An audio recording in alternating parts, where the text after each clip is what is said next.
everybody, and welcome to the Untitled Sickos Project, where we're back again, and guys. It's the season finale. It's bigger, it's stronger, but it's cut, and it's uncut, so uncut that it's bigger, larger, and uncut. I'm jerking it. We're not jerking off. We are not dark-siding filling this stream. But how is it the season finale? The season hasn't started yet. It's the season finale for the division previews. That's why. It's the season finale for the Bears, so they can stay undefeated. True. 4-year off-season champion. Yeah. Let's go. They gotta make sure the champion moniker just stays with them. They don't want to share the fact that they're Only until they get 1,985 of them, since it's the last time. It's just like Overton making up championships. They gotta They're like Auburn. They just claim championships whenever. I see. Anywho, if you can't tell, we got a fairly full stacked house today. Unfortunately, David Miller cannot cannot join us today. Unfortunately, he's going through our stuff. All of our thoughts go out to him as he gets through his own shit. Yeah. Unfortunately, No, we don't. Unless it's the one thing that you wanted to talk about. If it's about what's with David, no. I was just gonna joke that Cliff Kingsbury found out everything and trapped him in his basement. Yeah, sadly. And there's no internet there. But believe it or not, we still have to do these introductions. Anywho, I'm Bearsfan, and everyone else who wants to go introduce themselves. If not, I don't fucking know. Great compromise. Fucking look, man. I don't know. Just if people start saying names wrong, I'm just gonna do it. There's Bears fans here. There's 3 Bears fans here.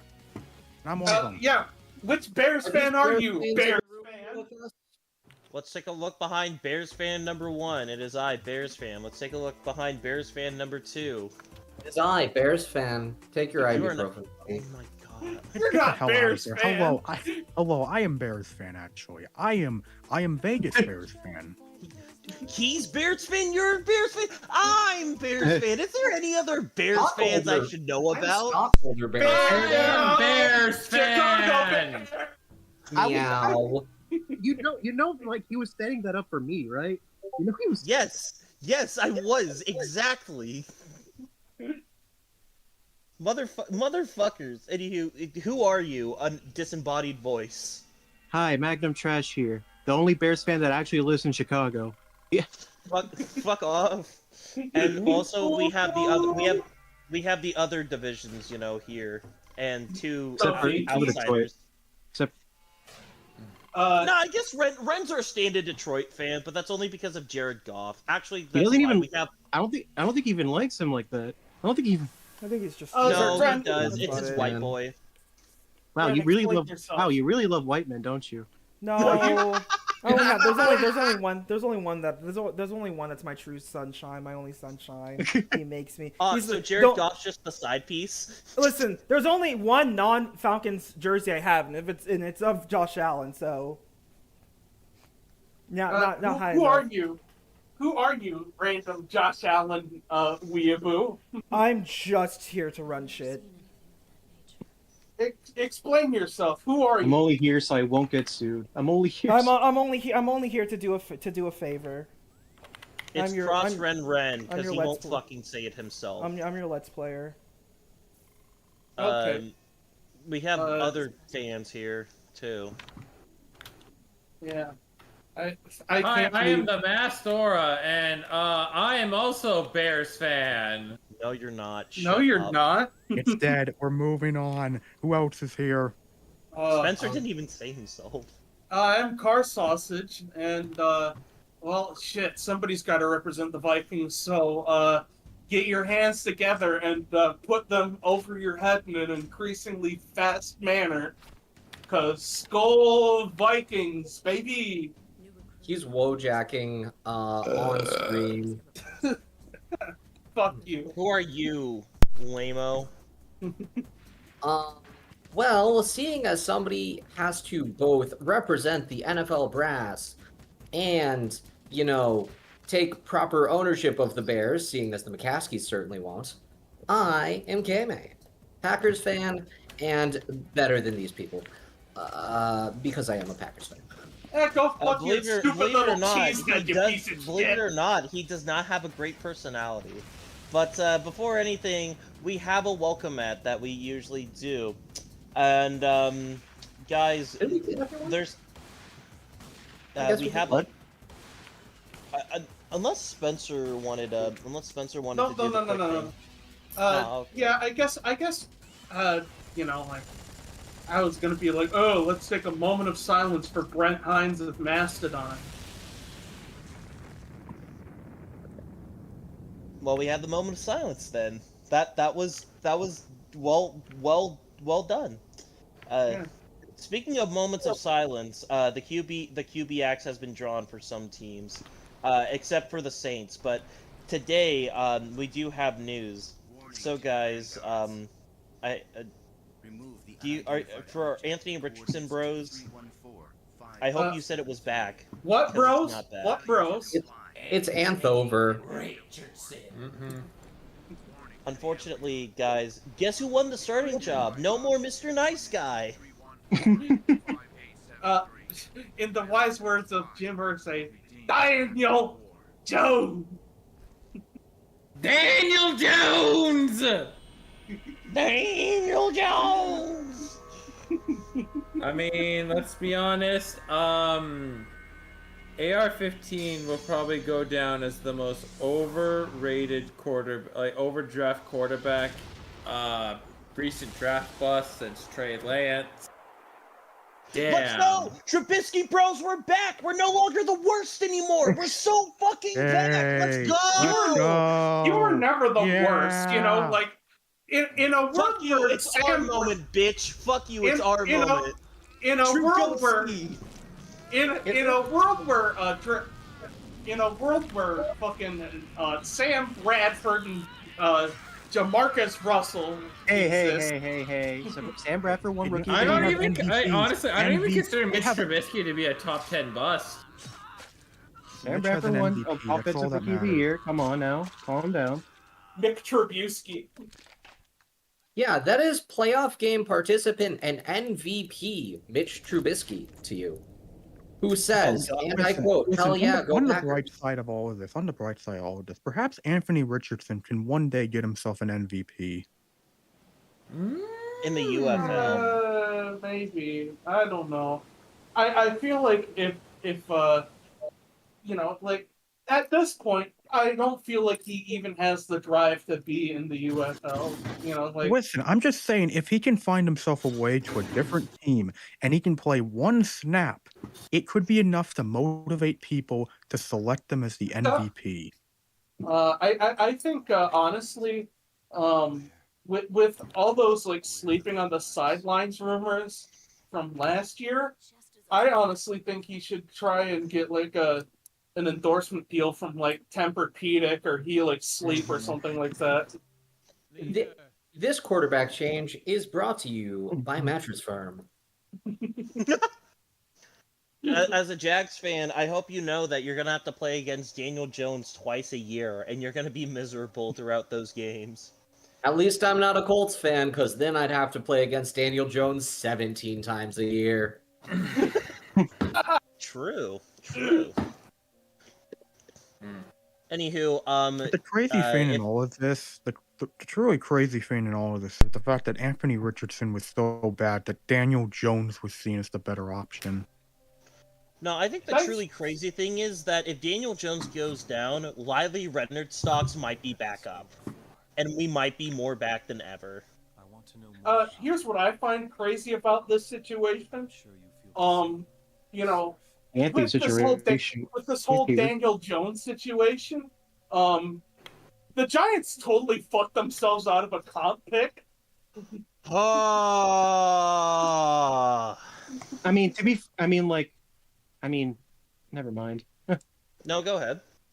I don't know, like, nothing. Never. I got nothing. Like, Say your point, bitch. Say No! it. Say it for the public. Do it. Do it. Do it, no, pussy.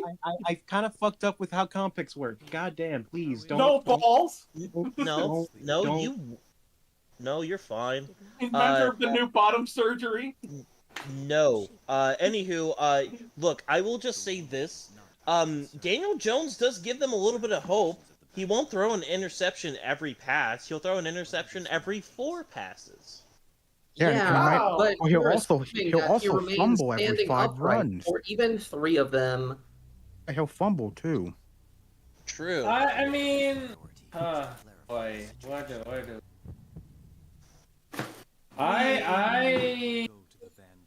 I mean that we all know about AR-15 just how he lacks in everything good that makes what we all would quarterback. The fact that you look at the deep ball and you're like, oh my god, this guy is absolutely amazing. Why isn't he starting? And then you look at, oh, that's right, it's because of the rest of his game You know, is absolutely miserable. Josh Allen deserves to be in the Hall of Fame just because how high Anthony Richardson was drafted. True. Um, Honestly, You know what? I think Anthony Richardson, if he flames out of the NFL, he doesn't have to move that far because I think he would do a good job at the NFL Combine being the thrower of the deep ball to test receivers. That's okay. true. No. You Oh, I have a. You replace him with the jug. Anthony Richardson is your 2027 jugs machine. No, you don't get it. He can't be the jugs machine because that would imply that the jugs machine is can place a ball correctly. True. Here's the thing: power outage. You just put AR-15 out there. You never have to worry about the power going out if you were a prospect at the Pro Combine. You just have to make sure you have Anthony Richardson just has to be there. I mean, I think he throws a good enough of a deep ball.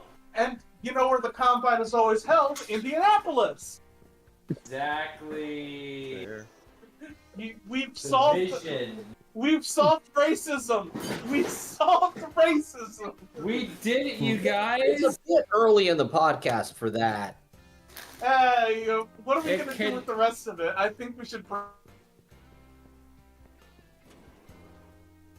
I mean, I guess we can solve it again by the end of the podcast. Yeah. Exactly. Hey, listen, Anthony Richardson. Listen, I saw someone once say that Anthony Richardson is what racists think black quarterbacks play like. Ooh. God damn. That's fucked. That's fucked. It's what Justin Fields haters no. think Justin Fields plays like. It's what Justin... It's what people fair. think. What Fields people who haters hate, feel like people Justin who Fields hate plays goddamn Lamar. Anthony Richardson is what people think Lamar Jackson. There we go. Yeah. It's just, I don't know. The Anthony Richardson situation is crazy because the only reason he got drafted that high in the first place was because of his freakish athletic talents. And I'm gonna say this again because I told this to Luke the other day. We need to like either abolish the combine or replace it with something else because this is another case of where having good athletic numbers does not translate to the NFL level. I mean, I don't think the combine isn't the problem. It's the analysts who promote shit like this and say, "Oh yeah, this means he's going to be the best prospect," and it's like, it just really feels like. And Magnum said this, and it just feels like ever since Josh Allen got drafted, all these people are trying to find the next Josh Allen, the guy who doesn't really look that good in college, but he's a project quarterback that can be fixed. And every other time after Josh It's Allen, Luke. He's doing yeah, dishes, probably. that's just going on in the background. But like every other time since like Josh Allen has gotten taken, they haven't panned out. Like Josh Allen feels like the exception, not the norm. well And the played, big Dave. thing Our is, previous you guest have last to time. develop them. That's the big thing. You're drafting quarterbacks, and you're not even developing. I don't even think they're up to speed in most cases. Well, that's the thing. I It's think that's the other factor here with the Colts is, as much as I do agree that Anthony Richardson does deserve a fair bit of shit for how he's handled this and how things have transpired, the Colts themselves just weren't committed to having to work with a project quarterback. It's just very clear they couldn't fully commit here. The quarterback carousel is actually damn good. I don't. Wait, I you're get telling where- me I get that where Chris people, I get where Ballard people are coming from when isn't they a say, good GM? What the fuck? I get what people say when they say like they don't give, like they just gave up on him, but like because like you like that. I don't know what the right way to say it is. There we I go. Oh, we're it's just- spinning now. Like, I mean, like he has had like a short amount of time in the NFL, but at the same time, like he hasn't shown that he can like develop. Like he hasn't like improved like at what his weaknesses are, and I think that's the issue that the Colts have, and clearly there's something up with if he's getting surpassed by Daniel Jones, you know, if he's getting. Yeah, I mean, I you're feel right. like in that case, I feel like something to note is the fact that I think the biggest reason here is there's so many factors to why Anthony Richardson is getting benched for Daniel Jones, or Daniel Jones is starting in favor of Anthony Richardson. But on your point, Magnum, I think the thing that I don't see enough people talking about is the fact that it really felt like last season, Anthony Richardson really regressed from his rookie season. Like, that was such a huge factor for all of this, is it feels like he regressed last season. And he had his problems in his first year, but it was his rookie season, and granted, he didn't get much time, but he showed promise, and if he could improve upon that, he would be in a good spot entering his third season. But it felt like everything, like all the problems that you saw briefly in his rookie year, and all the problems they had going back to college at Florida, they've gotten worse. Well, not to mention too, Anthony Richardson doesn't really have that moment. Like when Trubisky, like when he played in 2016, he at least had the drive that he had. He had the game that he had against the Chiefs, and with someone like Sam Bradford, he won MVP. Someone like even fucking Rookie of the someone year. like Rookie, offensive rookie of the year. You said bad. MVP. You said MVP. I meant and fucking Trubisky on the brain. He won offensive rookie of the year, and then even with a guy like fucking a guy like Gardner Minshew, who even isn't of that caliber at all, he still had games where he showed, hey, he could do this shit. Not like flashes, not big Which plays. was also extremely funny. True. No, And it was also, just like, Gardner Minshew was like a 6th rounder, dude. yeah, like there were games where he played well. Anthony Richardson hasn't had a good game. He's had good plays, never a good game. I mean, I'd say he's had good games. You forget he did really well against the Rams. Like He's he's had had good games games. where he's had good moments. He's never been consistent where he's looked amazing one week and then what does he look like the next one? Oh my god, what the hell happened? You know what it mirrors actually? Being high on cocaine and then coming down from that high. I understand that we're talking about the Colts, but It's just it just leads back to the problem that Richardson's always had, because, you know, you said it, like, he's played good games. He played good games at Florida, but you know what would happen the following week? He'd play a horrible game. And the thing with AR at Florida is that he was always consistently inconsistent.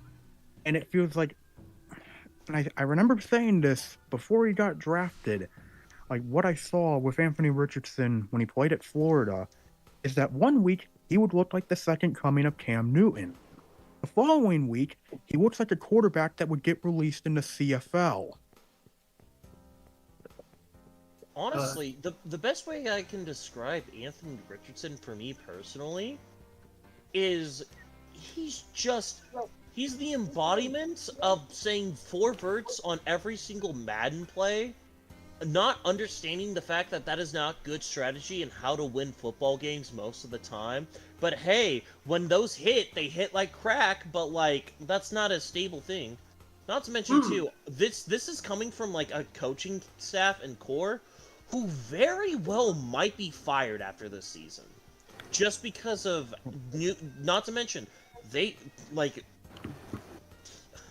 fucking, of course my brain doesn't work now, but their owner died. Like they could easily just find a new team, or like they could just find a new coach and a new staff and go in a different way. Jim Irsay is not alive anymore. He's not running the franchise like everyone expects him to. It's under his kid's regime. That's what Big NFL wants you to think. He's actually just hanging out with Matthew Stafford in a darkness retreat. No. Currently, Matthew Stafford and Christian McCaffrey died like 2 years ago. Like they died.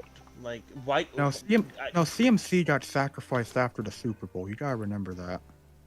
Right, but like people are acting like he's still alive. Like he's still on fantasy draft boards, and it's like that's not right. We all saw him die, right? Yeah, I mean, like, I don't mean to get all Dale Bribble or anything, but, you know.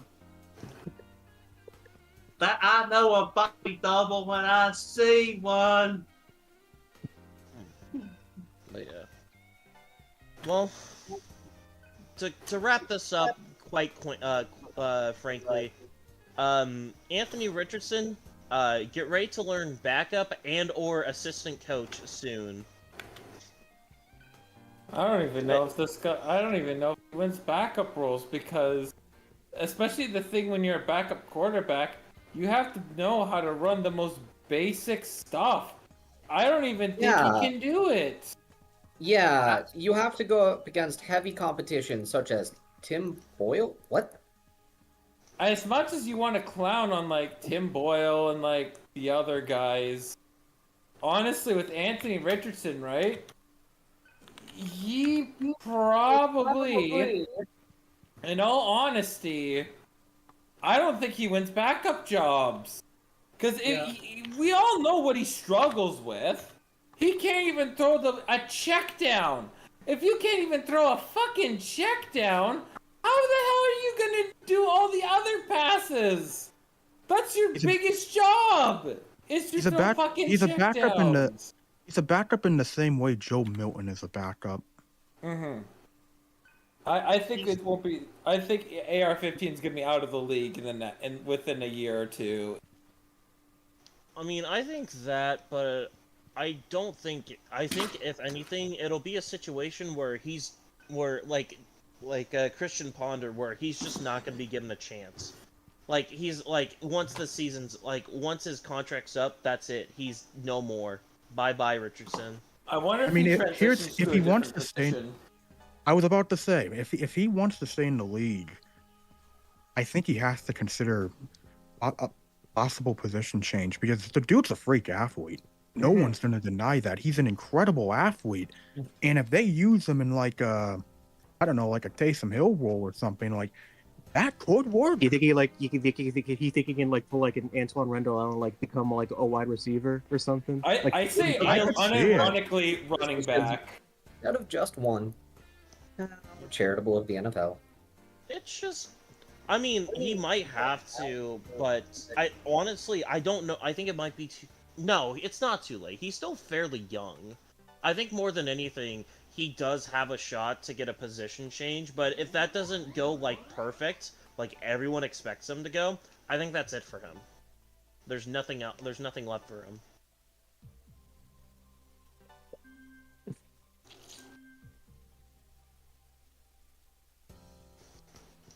But yes, long story short, say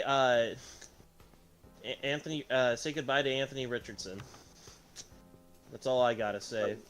What are we killing him? Like, what are we killing? No. We're not gonna kill him. We're just gonna take What's him. wrong We're just with gonna you? take him out behind the metaphorical I mean, I don't know. Like, NFL I mean, woodshed. like, saying goodbye like insinuates things. That I mean, I don't know. Just No, that's fair, but still. Well, the whole thing of this is just to say, God, do hype moments in Aura don't get you by.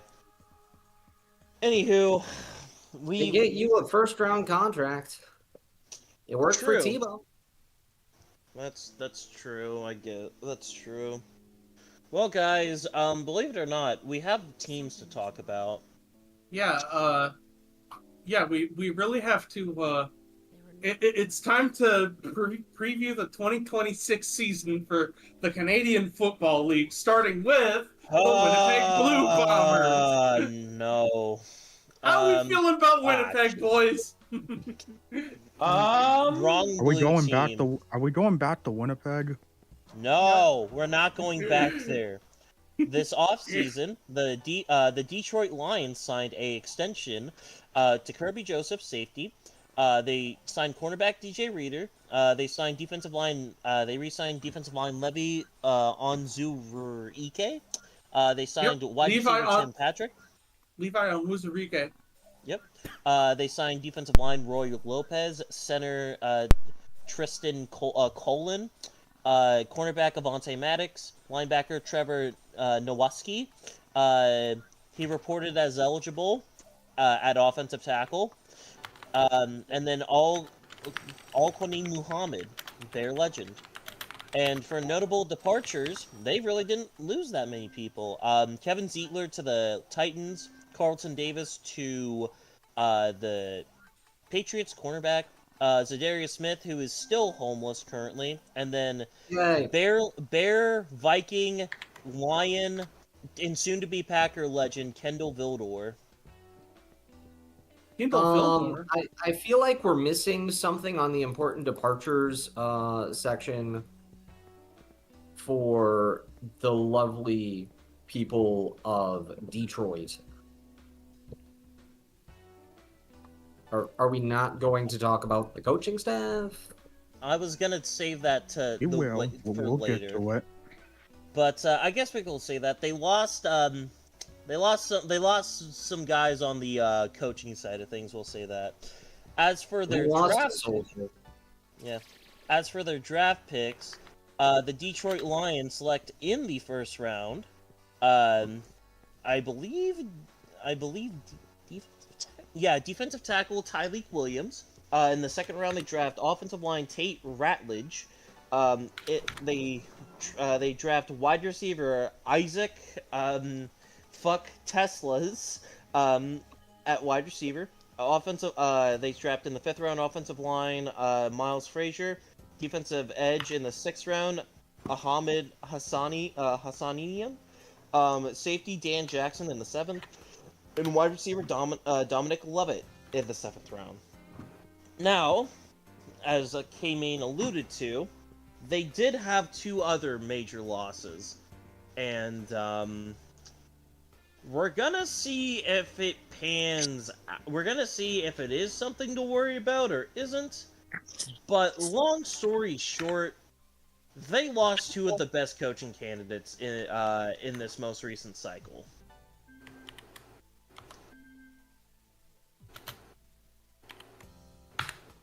And Ben Johnson and Aaron Glenn. why is everyone so quiet? Why is everyone so quiet? Yeah. I was worried. I'll have my words to say about the Lions when you guys are, okay, I see. What? Well, what do you mean? What? I don't. It's nothing. I will say this. It means about I'm Detroit. texting my mom. Oh, I see. But yeah, I think they might be kind of screwed. I get that. That's a weird thing to say. I wouldn't go. I'm screwed in the sense of they went from a very good and open Super Bowl window to wow. Everyone else in the division got hot over the summer. And that is not a good thing, believe it or not. I mean, with Detroit, Yes. I mean, look, I don't think they're screwed regardless of how it pans out, but this is definitely their toughest challenge because I it's the, just the, the thing of yeah, go ahead, Bantam. Go ahead. yeah, I'm sorry. I've said this many times. I am not a fan of Dan Campbell, like at all. Like just in terms of like him like being balls deep of at every like fucking third down. Like I just every fourth down. I just don't think that's a recipe for success in the long run. And I don't know how long that's gonna last until when the shoe's gonna drop for the Lions at this point. I think they still have a talented lineup, of course. I just don't know how like far they can go at this point. Since I mean, barring because of that. I mean, they were the number one seed last year, but they lost. They lost in their first round. But like, of course, because of injuries. But like, they're still healing from that, and they just lost to two of the best two of the best coordinators in the game, two head coaching positions. One of them in their own division. So I think it's going to be a very tough battle for Detroit this year. I think they're going to be fine though, but like it's going to be tough. Yeah. Yeah, they got the roster in which they'll be fine. Like their roster is so great, and you got Aiden Hutchinson coming back, which I know there was concern. I know there was concern about that video a couple months ago, which showed him looking slow while training. But at the same time, it's like that's how recoveries usually go. I'm expecting him to be fine. It's just the reality with the Lions is this season all depends on how good their coordinators are. Because at offensive coordinator replacing Ben Johnson, you have John Morton, who was the Denver Broncos pass game coordinator in 2023 and 2024. Before that, he was a senior offensive assistant on the Lions staff in 2022. So he does have experience with Dan Campbell and this Lions team. And at defensive coordinator, replacing Aaron Glenn, you have Kelvin Shepard, who was the linebackers coach for the Lions from 2022 through 2024. So basically, they hired within, and like hiring within is like a 50-50. Like it usually either goes very well or it can go very wrong. And Well, in every case, it's a wait and see. It worked for them last time because I did a little research today. It turns out Ben Johnson was an existing hire. Like he was tight end coach for the Lions. Yeah, during the Patricia era. Yes, but he was promoted from within. So there's your. I mean, I think the point still stands at that point, because Matt Patricia was their head coach.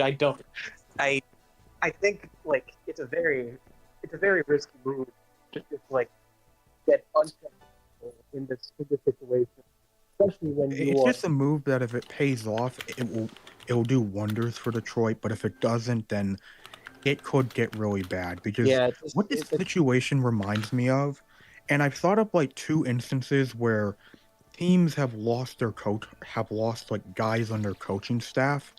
And the most notable example was the 2023 Philadelphia Eagles after their Super Bowl run, where they lost both Shane Steichen and Jonathan Gannon in the same offseason. And the hires that Nick Sirianni made for that season to replace them bombed hard. I still can't believe Fat Boy got a job after his Lions tenure. Speaking of Patricia, True. Yeah. It's just So I as somebody who lives in Michigan, I kind of have the unique privilege of actually dealing with Lions fans, and Privilege implies benefit. have you met Something to be Ninja? happy about. I actually have like obviously Ben Johnson's a pretty big loss for the Lions, and they're kind of concerned about the offense moving forward. But Aaron Glenn, I'm not hearing nearly as much backlash to losing Glenn, but I gotta be honest, he's been on thin ice for years at this point. Like, it's just like if we're not seeing any forward momentum, I want Aaron Glenn fired. And the weakest link of all those Lions teams always felt like it was just the defense. And I mean, I feel like none of like, especially this year, it wasn't really their fault. Like their defense was good until it all just fell apart. I was gonna say, and I get that this is not there's probably a lot of Lions fans like this is just more stuff I saw online. I get that your experience is more with in the Detroit area, but I saw a lot of people really change their opinion with Aaron Glenn last season. And I'm talking about the same people I saw online that were calling him Hitler the year prior. So I get that it probably didn't spread to everyone, but it didn't spread to everyone.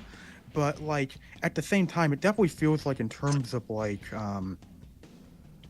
I do think Glenn is more replaceable than Ben Johnson, or easier to replace than Ben Johnson, especially with all the guys coming back on defense. So if you're I feel like Kelvin Shepard has less pressure on him than someone like John Morton would have.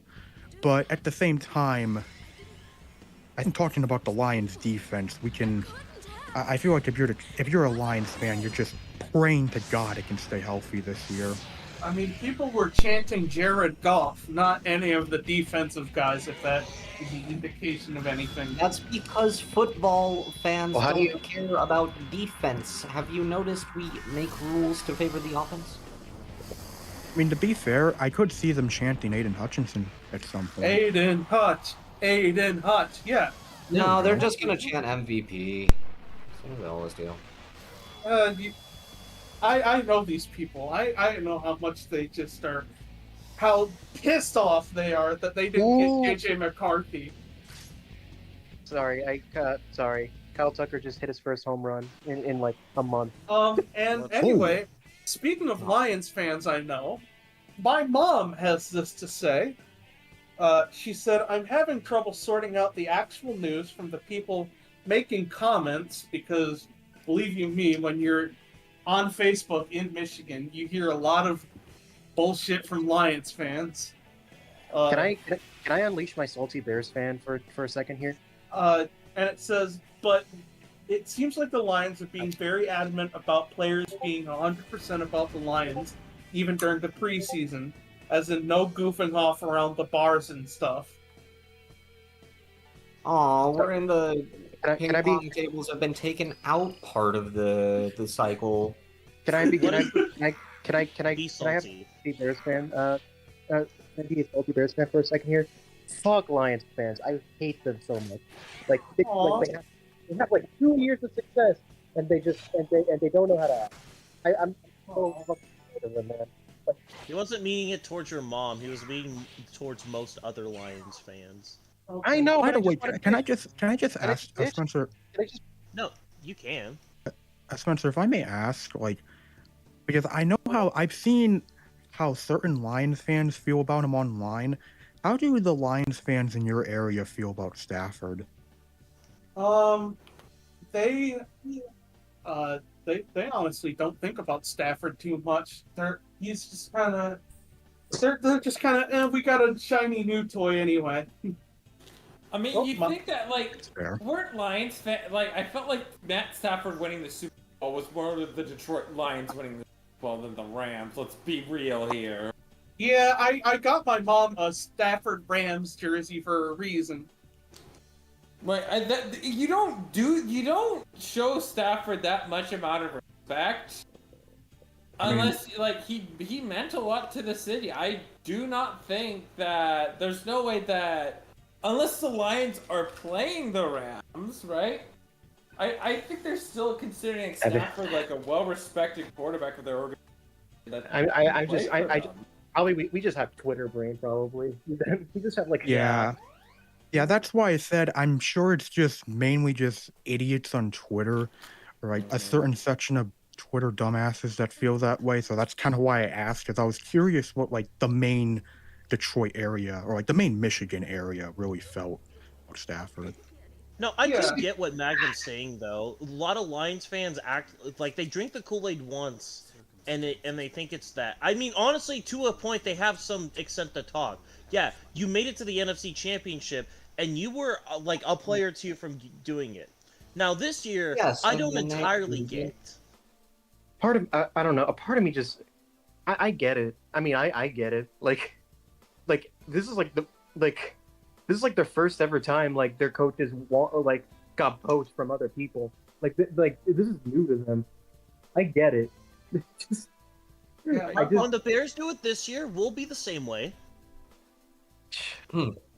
Save the copium for later in the podcast, please. Speaking of and Jared Goff, I don't know what to think of him, man.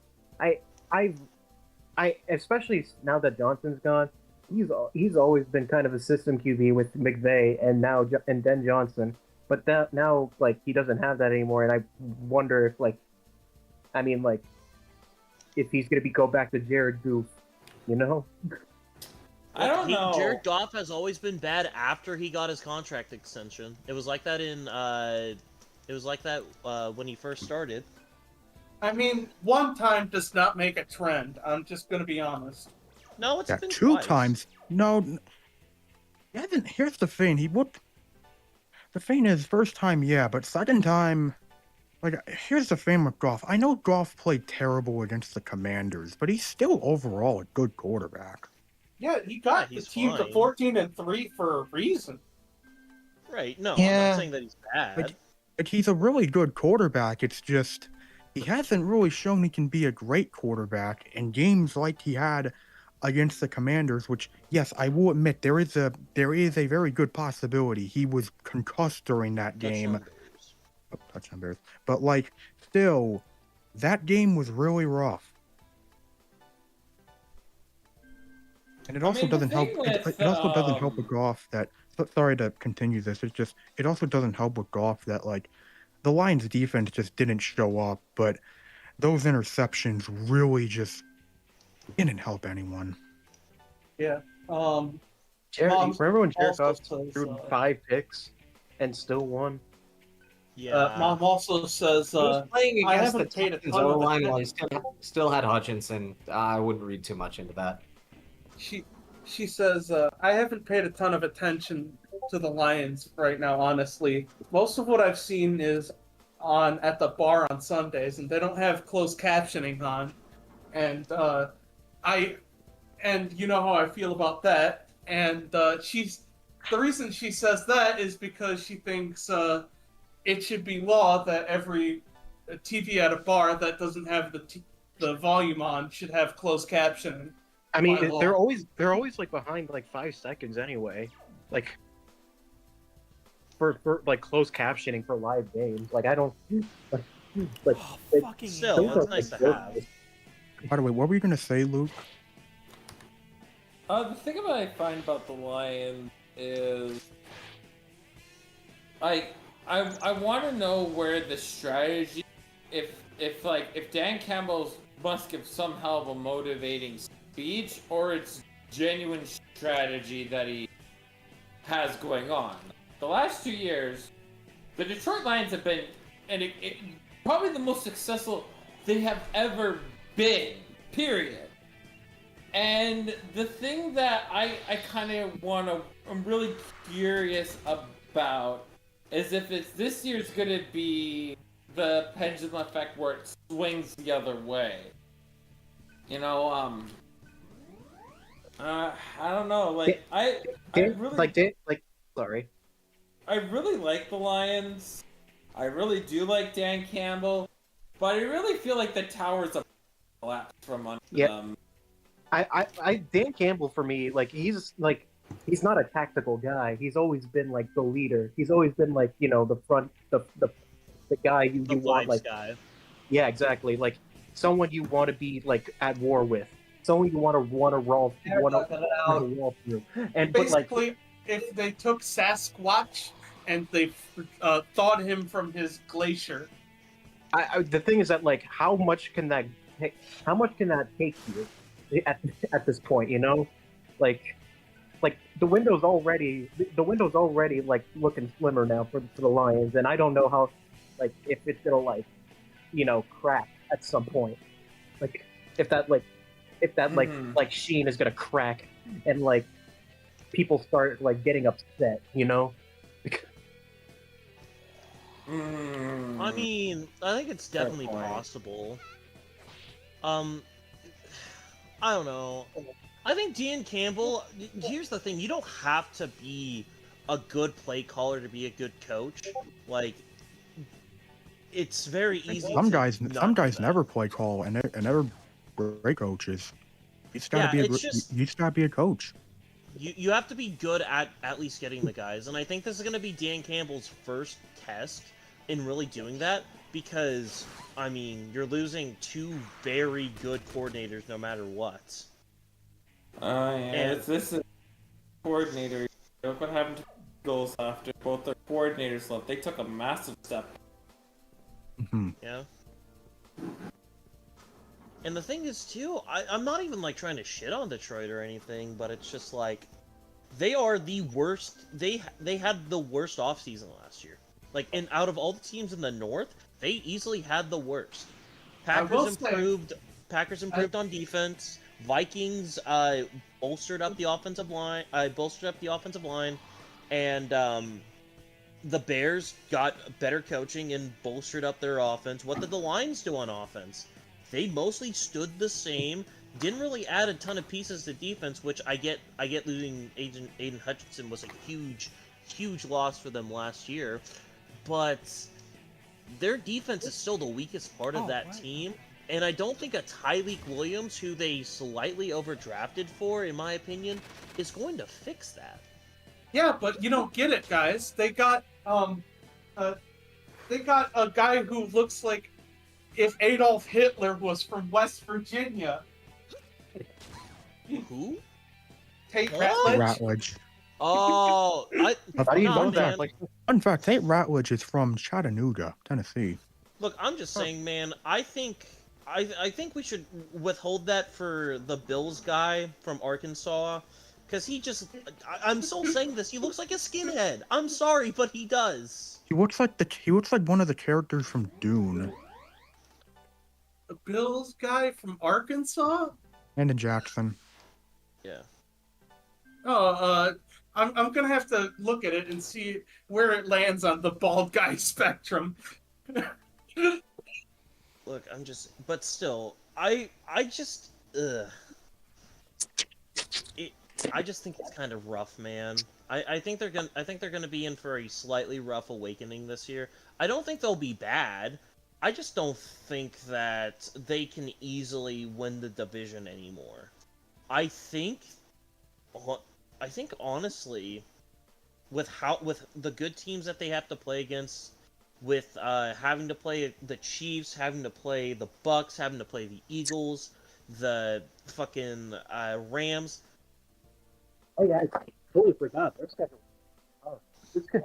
Yeah, they got a rough schedule. This team is going to have to earn victories more than anything, and that's going to be like that with every other team in the North, but I feel like that's especially true with the Lions, because they get the Giants, but like, at least with the Bears, they get a team like fucking, they get like a Saints, they get San Francisco.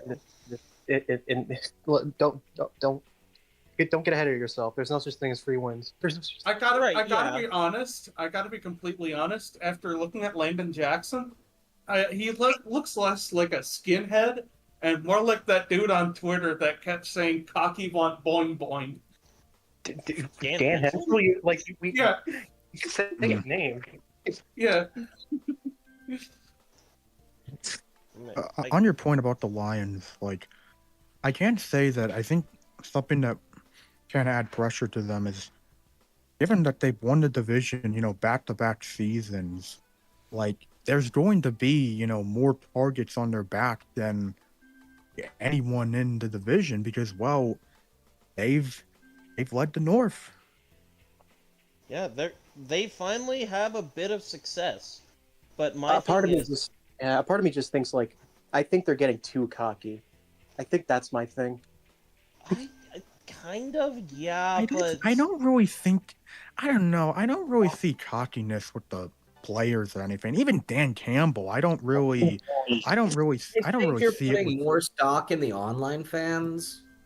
Maybe. Like pop off NFC North meme war. It will do you some good. Look at things other than red circles. I've Yeah, definitely. I mean, I don't know, actually, man. I've yeah, seen, I've seen like players like like put up like things like against like division rivals. So like I feel like there's some merit. My I mean, there's probably there some, is but it's not. some. It's not the like what Abdul Carter was doing recently. It's like it's not the Yeah. that level. It's not like the Lions fans are going on. It's not like Lions players are going on to Twitter to talk shit. It's more just like they're getting self-confidence and cockiness, which like they kind of deserve it, but not entirely. So I get where both sides are coming from, in all honesty. But I don't know. I think for now Detroit's fine, but I think however they react this season, that's how I'm gonna view them going forward. Because if they get off to a rough start and they're still talking shit about, hey, we won the Division 2 years in a row, then that's when I'll be like, yeah, there's some merit to that argument. you good? What? Oh, Want to share God. with the rest of the class? good? Look in the group chat. Oh dear lord, what What in the what- fuck shit? Yeah. Is it in the group chat? Yeah. Yeah. Yeah, go to one shout.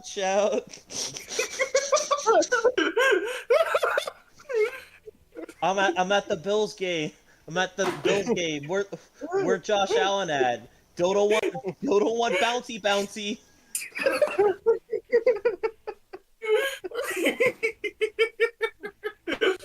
You really You know what, lose Spencer? yourself with that one, huh? You really lose yourself. Whatever you want, man. That's one heck of a meme. God. That's one way. Yeah, but what else is there to talk about this Detroit team? I'll give them this. I still feel like they had the potential to make the Super Bowl. I'm not as confident as for them to make the Super Bowl, but I guess this is just kind of a spoiler for just the entire NFC North in general. I see any of these teams making the Super Bowl. I feel like they're all just that good. That's a bit optimistic, buddy. Yeah, I don't see the Of course, Packers. the know. hater thinks that. Yeah, I know. I don't know should've about gone with the everyone. Packers. I don't know about everyone, but I think it's fair to say that every They're team all in the like- every team in the yeah, they're all NFC like North has a playoff, high right? ceiling. They're all playoff caliber. Definitely, that's Yeah. the thing. They're all Yeah. Playoff caliber, sure. Yeah, I don't know. I'm just not so. The reason why I view Sure with about it. some teams, I just view that Bengals factor from a year ago, where it's just like you have the perfect storm of just everything going right for you, and you have the talent to do so. With some of these teams, more specifically, both the Bears and the Vikings, I think the Packers and Lions can legitimately just make the playoffs due to winning the game. But I think the Bears and Vikings have that sort of Bengals factor. But I'll save that for later. You better What save else? that as an FLA for later. Yeah. This is a prize tool that will help us later. This is a surprise. True. True. But yeah, Should we just go to predictions then? Should we just go? I'm good with that. Actually, let's have Ren say something. He is a I part don't- of this technically. Why do I have to say something? I'm not middle NFL inclined like y'all are. I just watch the football games. Lions probably finished like second in division to take a step back because getting used to their coordinators.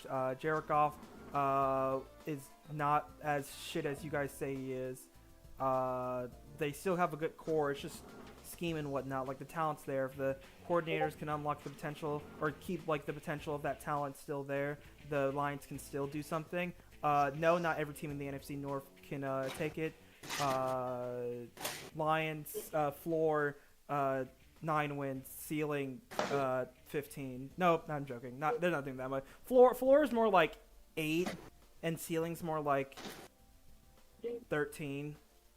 Like if the coordinators still like keep that talent like locked in, then they can either meet expectations of last year or at least fall a little bit below, but still can win the division easily. That's my thoughts. Fair enough. I give their floor 9, their ceiling. You cut out. Floor 9, ceiling 13.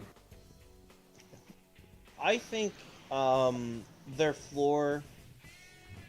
I think their floor's 8 wins if everything goes wrong. Their ceiling. I'm gonna say 15. Okay, so my floor is 7 wins, and my ceiling is honestly 16-1. But one thing's for sure, I'm pretty sure Dan Campbell will actually eat a kneecap on the sidelines, like full on. So if he went to When the, heck if they win the that? division again, he's going to no. They will. He's going if the Lions sweep the Bears, he's gonna go to Ben Johnson and be like, so you know that deal we had, right? He just eats his kneecaps. Give me your knees, buddy. No, Specifically, if they sweep, it has to be a sweep, or the contract doesn't work. Hold on, wait. What if the Bears sweep the Lions? If the I Bears think sweep the Lions, then Dan Campbell says, Campbell. I'll give you a hand job or something. I don't know. No, Okay. he Consume my kneecaps. It's just like, get ready to learn wheelchair, buddy. Yeah. But yeah. Anyways, my floor for the Lions is 8. My ceiling is 15, considering they won 15 games last year with all the injuries they had. So The injuries, yeah, but like now since they don't have the coordinators, I think that's going to be the issue for me. The floor for me would be probably 9, and the ceiling would be around 14 or so. Let's ask this: Do you think the Lions are a sure-in playoff team? Yes. should be. I Because you guys are saying like- very like I know we say like you know teams to make. I know like you guys are all saying their floor is around like double digit. Well, the thing wins. is that the NFC is very stacked. That's the thing. stacked is a. No. NFC If three North teams, is if three stacked. teams in one NFC division, North if 3 teams in one division can go to the playoffs, you're not stacked. If 3 teams in one the NFC division, Fine, jeez. Look, it's just look. I will say this Jeez. though. There is one thing. There's one thing I will guarantee about the Lions. They're not winning the Super Bowl. And you know why? Because they played in the Hall of Fame game. Oh. fucking conspiracy theories, like fucking. Well, you know, Saquon Barkley's gonna die on the football field because he was on the cover of Madden. So. Look, man, no team that's playing the Hall of Fame game has ever won the Super Bowl. I'm just saying. Look, that's just facts. Yeah, and the fact that If it Saquon can't- Barkley will die on the field because he was on the cover. He's gonna do a hurdle, and the guy's just gonna ram into his nuts.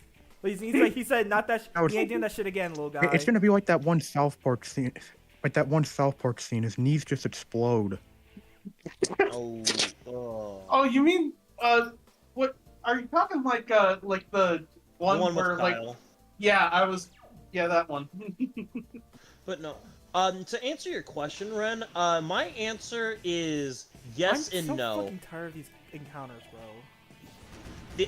I think easily they could, but the issue that I have with the Lions as of now, I just think I think against like teams like the Bears, Packers, Vikings, I don't trust them. Like I trust them enough to do well, but like with all those teams being that good, I just don't have that big of a trust with that team. I still think they win the North because it's sort of like in my mind, it's sort of a 2022 AFC West scenario where everybody was just like, the Chiefs might be in trouble. The Broncos got Russell Wilson. The Chargers, they got Khalil Mack, man. And the Raiders, they got Devontae Adams. Oh, and we better watch the fuck out. The Chiefs downfall incoming. And then they They're not the proceeded Chiefs, to... though. They're I mean, not the granted, to be fair, the Chiefs also didn't lose any coordinators. Right, I'm just saying, I'll believe it when I see it.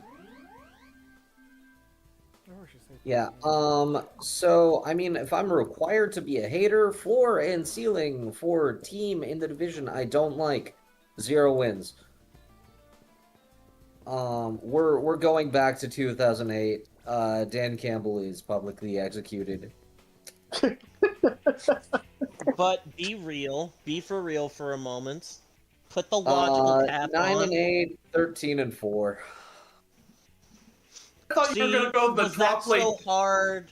Was that so hard to be logical? No, it wasn't hard to be logical. It's just a lot less fun. See, I thought you were gonna go the drop plate Dave route, where what were his I wasn't here plans? for that podcast. How am I supposed to know what that route is? You should be watching the podcast because you're a part of the group, dickhead. I have work, a social life somehow, and Social my hobbies. Fuck you. Anyway, his bit was, my floor is 0 wins, my ceiling is 17 wins. But yeah, did everyone else get their things in? Well, Luke's not here. So. Yeah, Luke's not here, man. He died. That's a shame. He died in the tire fire. Anyway, Dildo wants shout. Okay. Well, if Luke comes back, we'll just ask him then. For now, we'll move on to, as one person would say, the purple incarnations of Satan, or as I would like to say... No, you're not doing it right. It's the purple incarnation of Satan. No, That's what I said. you're not saying it right. It's purple Jesus. The Minnesota Vikings. No, or you're as I clearly like to call wrong. it, Channing Tatum in Viking cosplay. Not Channing Tatum. Fucking. God damn it, Ryan Gosling. Ryan Gosling in Viking cosplay. Chad, is he down bad? No, shut up. Ooh, Anywho, Kevin O'Connell, I think you're so fine. I want you. you so fine, you blow my mind. You slay, King. Ooh, you so sexy. Ooh. Well, before everyone else dogpiles, let's let the Viking state his case. Oh wait, no, I have to do shit first. Fuck you. Yeah, I remember now. Fuck you, Spencer. Love you, but fuck you. I gotta do the Vikings draft first. Kiss my ass. You're Pookie. Suck my dick. Fuck off. God damn it. Where the fuck did you... There you are, bitch. Haha. I accidentally closed the file that I was using. Moron. Shut up, bitch. Okay. The Vikings for the re-signed cornerback Byron Murphy. They re-signed safety Harrison Smith. They re-signed both Josh Metellus and Andrew Van Ginkel. By the way, it was cornerback, 2 safeties, then edge for Ginkel. They re-signed running back Aaron Jones. They signed center Ryan Kelly. They signed linebacker Eric Wilson from the Packers, by the way. Nice. They signed tight end Josh Oliver. They signed tight end Nick Vanette. They traded for a running back Mason Jordan, if I remember correctly. Jordan Mason, other way Jordan around. Mason. They signed punter Ryan He's back. Wright. Yeah. Justin Skule, offensive tackle. Cornerback Isaiah I Gamble on Games Rogers. Defensive tackle Jonathan Allen, and then offensive guard Will put the fries in the bag. Luke, give me your lines, floors, and ceilings right now. I already gave them to you. Okay, I good. said- Now we're moving on. Up next for notable departures, Sam Darnold goes to Seattle, quarterback. Cam Robinson goes to the Texans, tackle. Cam Bynum goes safety goes to the Colts. Daniel Jones goes to the Colts, quarterback. Defensive line Harrison Phillips goes to the Jets in a weird trade that happened yesterday. Offensive guard Ed Ingram gets traded to the Texans. Jonathan Bullard gets signed to the Saints. Shaquille Griffin gets signed to the Seahawks, cornerback.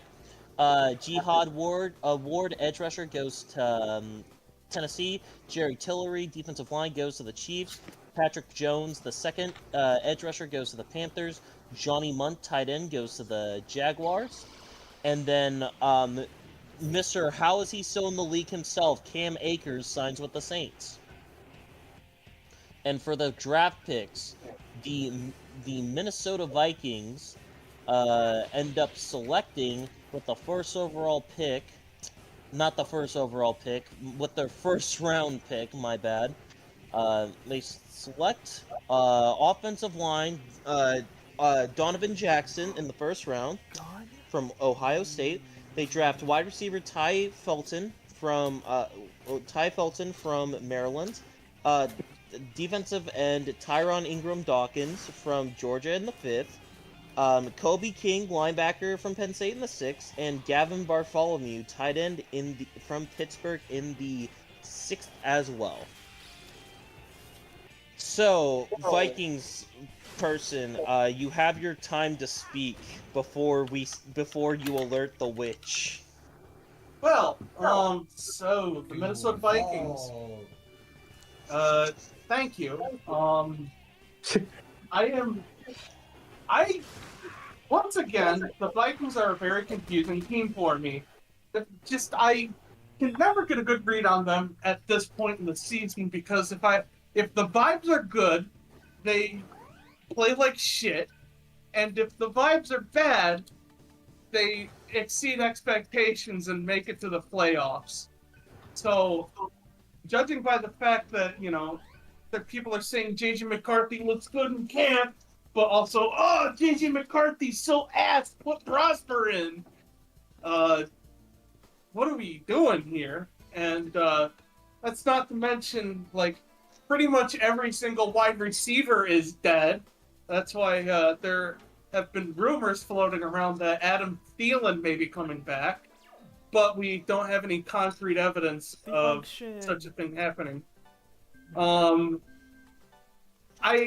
will say I do like that these focused a lot on trenches this free agency. Basically just poaching the Colts offensive line, which is pretty much the best part of that offense, I'm going to be honest, except for Jonathan Taylor. That O-line was the best part. And also I really like what they did with their defensive line acquisitions. Guys like Javon Hargrave from the 49ers, or Jonathan Allen from the Washington Commanders.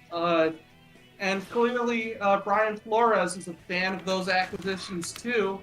And perhaps even Levi Drake Rodriguez is impressing in camp because, they sent Harrison Phillips to the Jets for futures.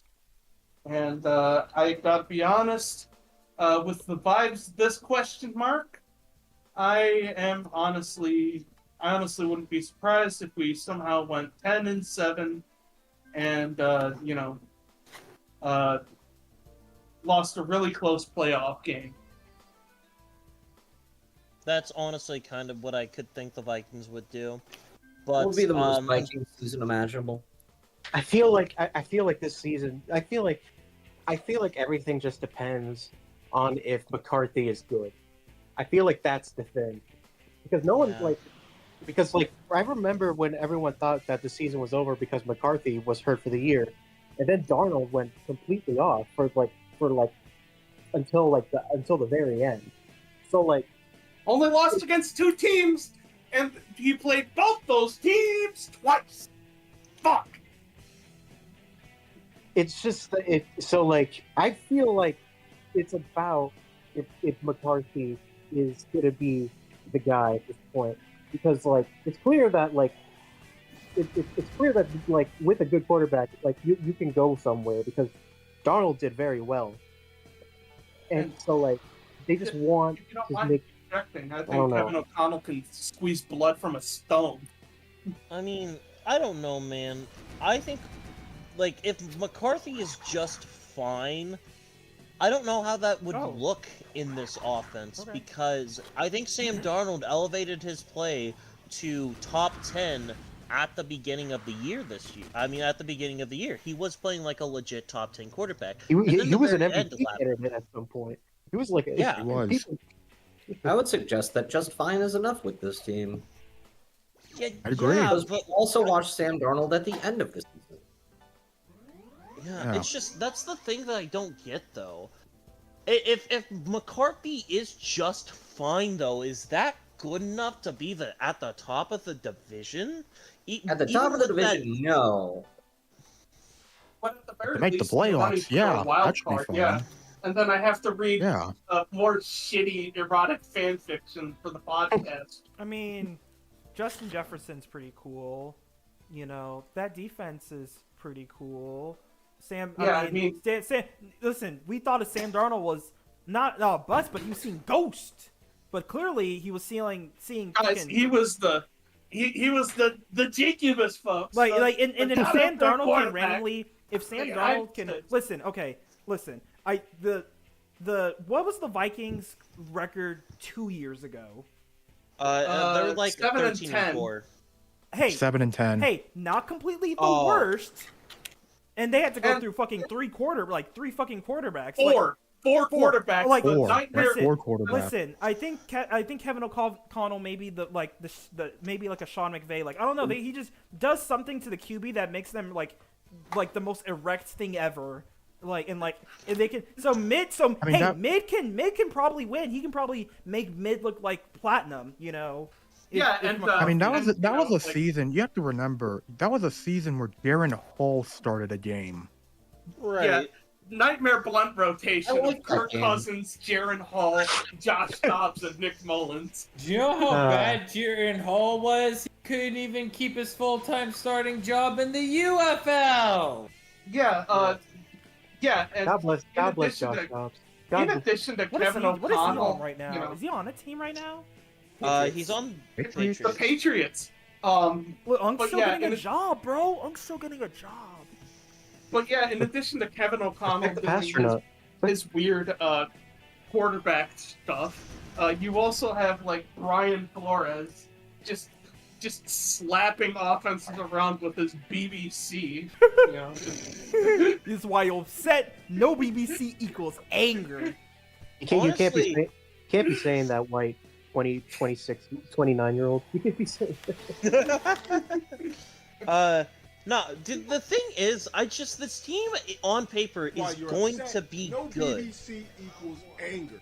I just don't know how good though. It's so befuddling because it does just rely on McCarthy, and I This honestly back- I think if Sam Howell went in, I think Sam Howell could easily steer the ship for a couple of games. But McCarthy's Sam the starter. Sam Howard has a job. He has a he's the I best. know. Sam Howell cannot Ross steer a Howell ship. last He year. can't progress through his reads as a quarterback. Who cares? No. Who cares? No. You just gotta throw deep balls. Sorry, Sam. Guys. Sorry, the fact Sam Howell still has a listen. Chat, you know what? Can we just take a moment?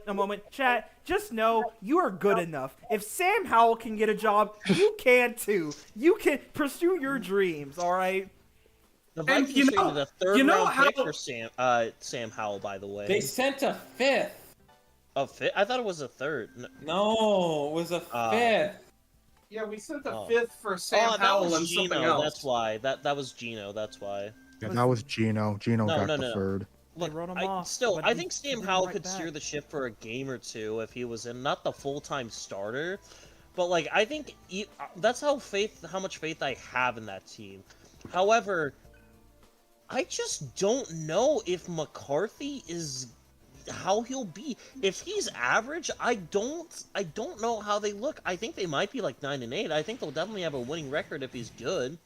Because like in my head, I only see two scenarios for him. I see Case Keenum, and I see Christian Ponder. Those are the only two scenarios I see for JJ McCarthy right now. I think you're missing a more prevalent third option. Teddy Not Bridgewater. Kirk Teddy Brid.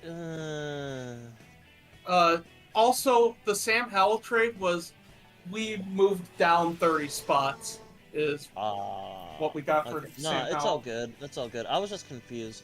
But I don't know. That's the reason why. This The Vikings are a very like on and off team. Like one year they're good, one year they're not. That's what I've dealt with like for like the past like 10 years, I think. Yeah, Like, and, the thing and is, you're doing that as a division rival, doing this bullshit as a fan. No. I will say this. I sent Spencer this the other day. Since 2018, the Vikings had a positive record against one-score games and then a negative record against one-score games. Because I remember sending that. Ow, like my eyes. Fuck. this year, they were 11-1 in one-score games. That is really odd. The year before, they were 6-8. The year before, 9-1. The year before that, I believe it was, I think I'm gonna say 4-7 or something like that. Yeah, but that was Mike Zimmer's last ride. Right, year. yeah, but it still went on before then too. Yeah. Like, it fluctuates But- every single year. One year the they win one-score games, one year they don't. It's more of a legacy thing.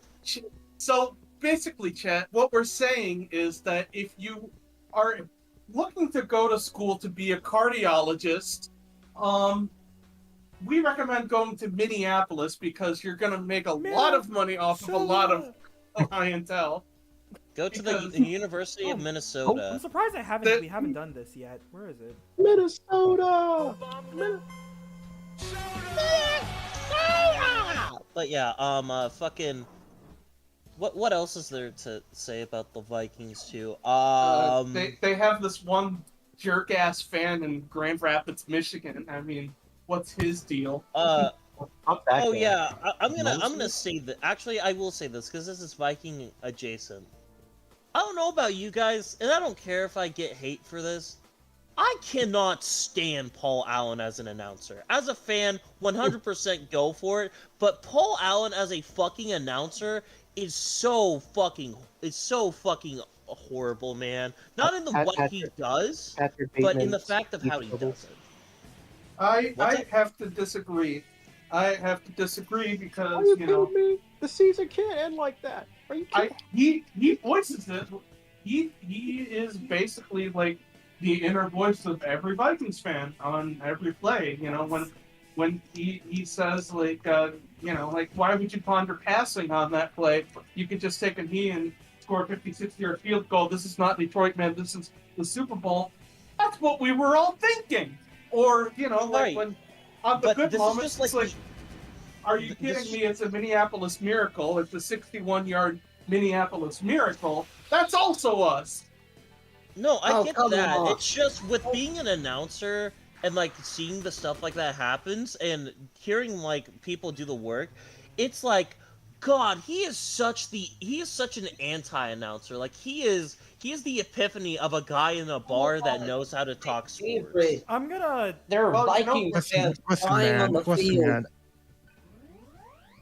I'm gonna jump in and I'll say be honest. this. As long as he can show passion, as long as he shows passion, which he surely does, and the fact of the matter is, he's had so many iconic moments as you know the Vikings announcer. I'm Many of fine them with in Paul. business, which is very important. Yeah, I like his business Like, card.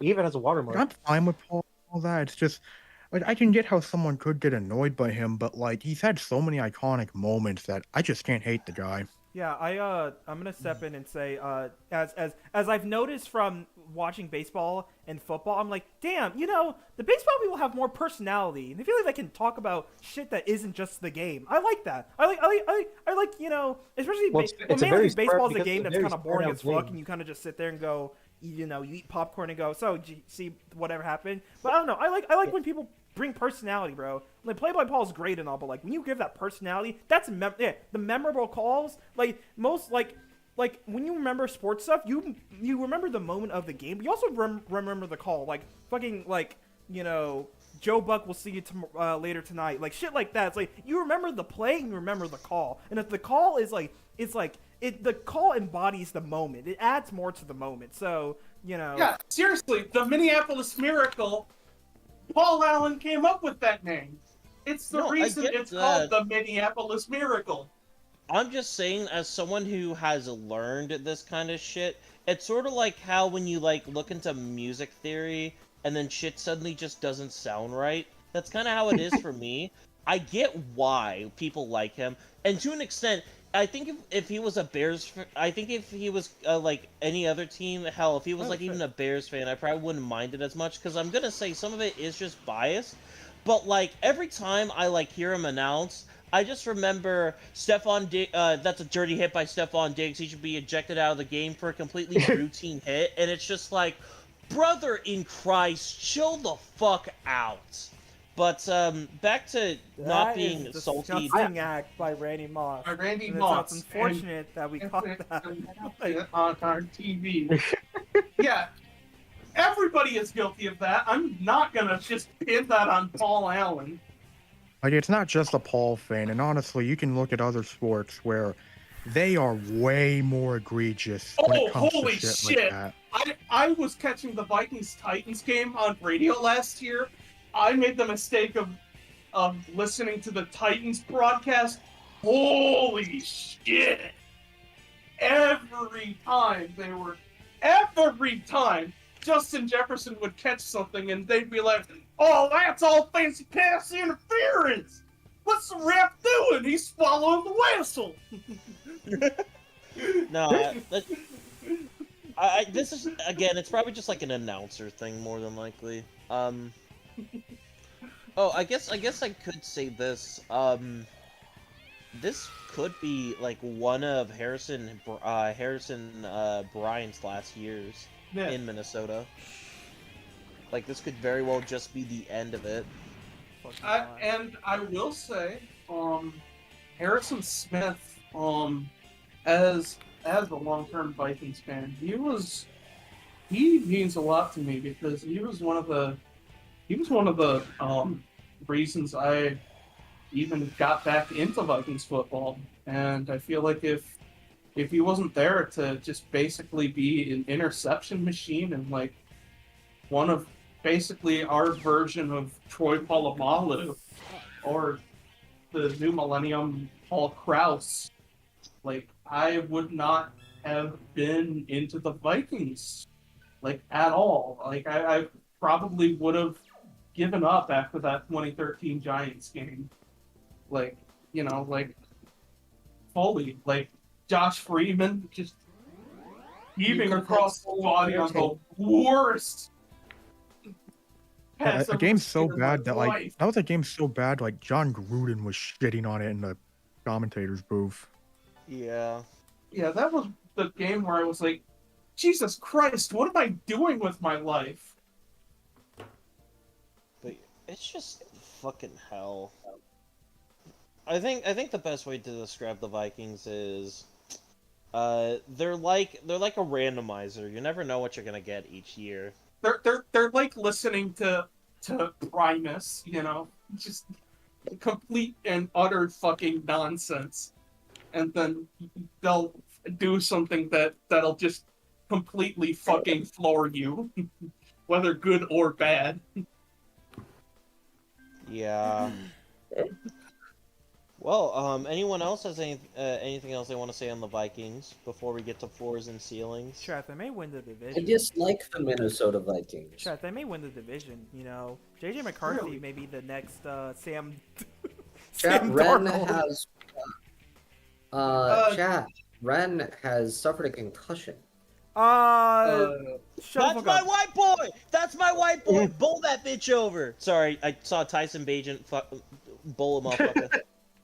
But yeah, all I have, Because you all threw an I have left to, interception. all I Nah. have to say is, you know, like, It's short. They're Go calling Vikes. Oh shit. I guess the real question I have for the Vikings is, can they ever be normal? No. No, Why they would you can't. want that? Dude, having a heart attack with they're- with football is funny. Honestly, you know, Never- there's a reason Mayo Clinic is from Minnesota. Just that should be an indication of what kind of fucking team this is. We had to build a whole ass clinic just because everybody was having Dude, can fucking you heart stop running? I attacks already know you're the boss. over this team. Can you not? I'm sorry. Sounds about right. Minnesota. Oh no, it sounds about right. I thought I heard somebody say, "Can you stop at me?" No, that's not. No, not you. These fuck ass encounters are pissing me off. No. Oh, okay. He's doing SMT shit. I'm playing a video game. But yeah, Vikings fan, you go first.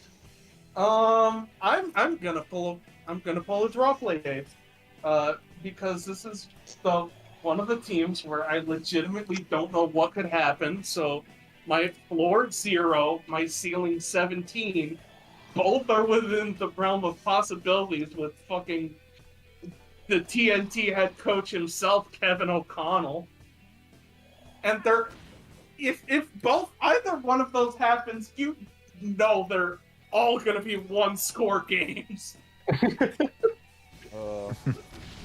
I guess the real, you know what, actually, that's a good point. I guess the real floor and ceiling should be, how many friends one-score we made games are along the the way. Vikings going to have?